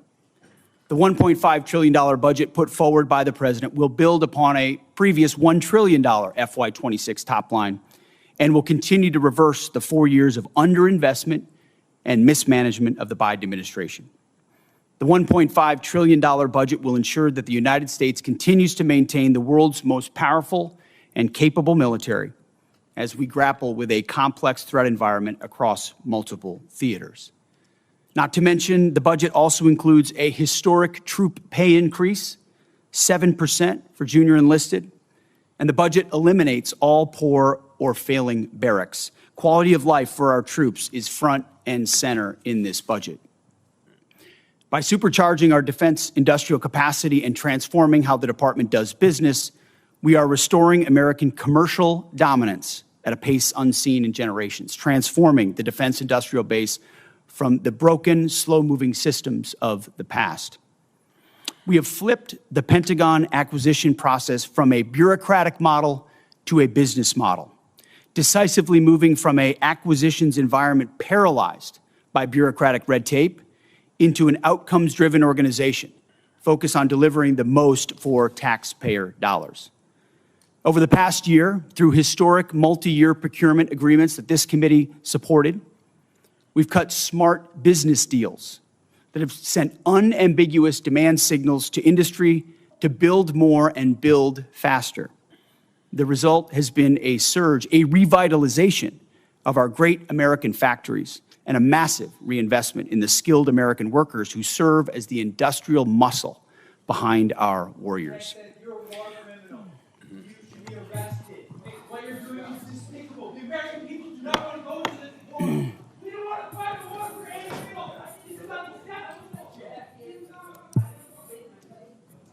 Further interruptions of our hearing will be treated in like manner. We appreciate the First Amendment rights of Americans to express themselves, but disruption of this hearing will not be tolerated. So, Mr. Secretary, you may continue.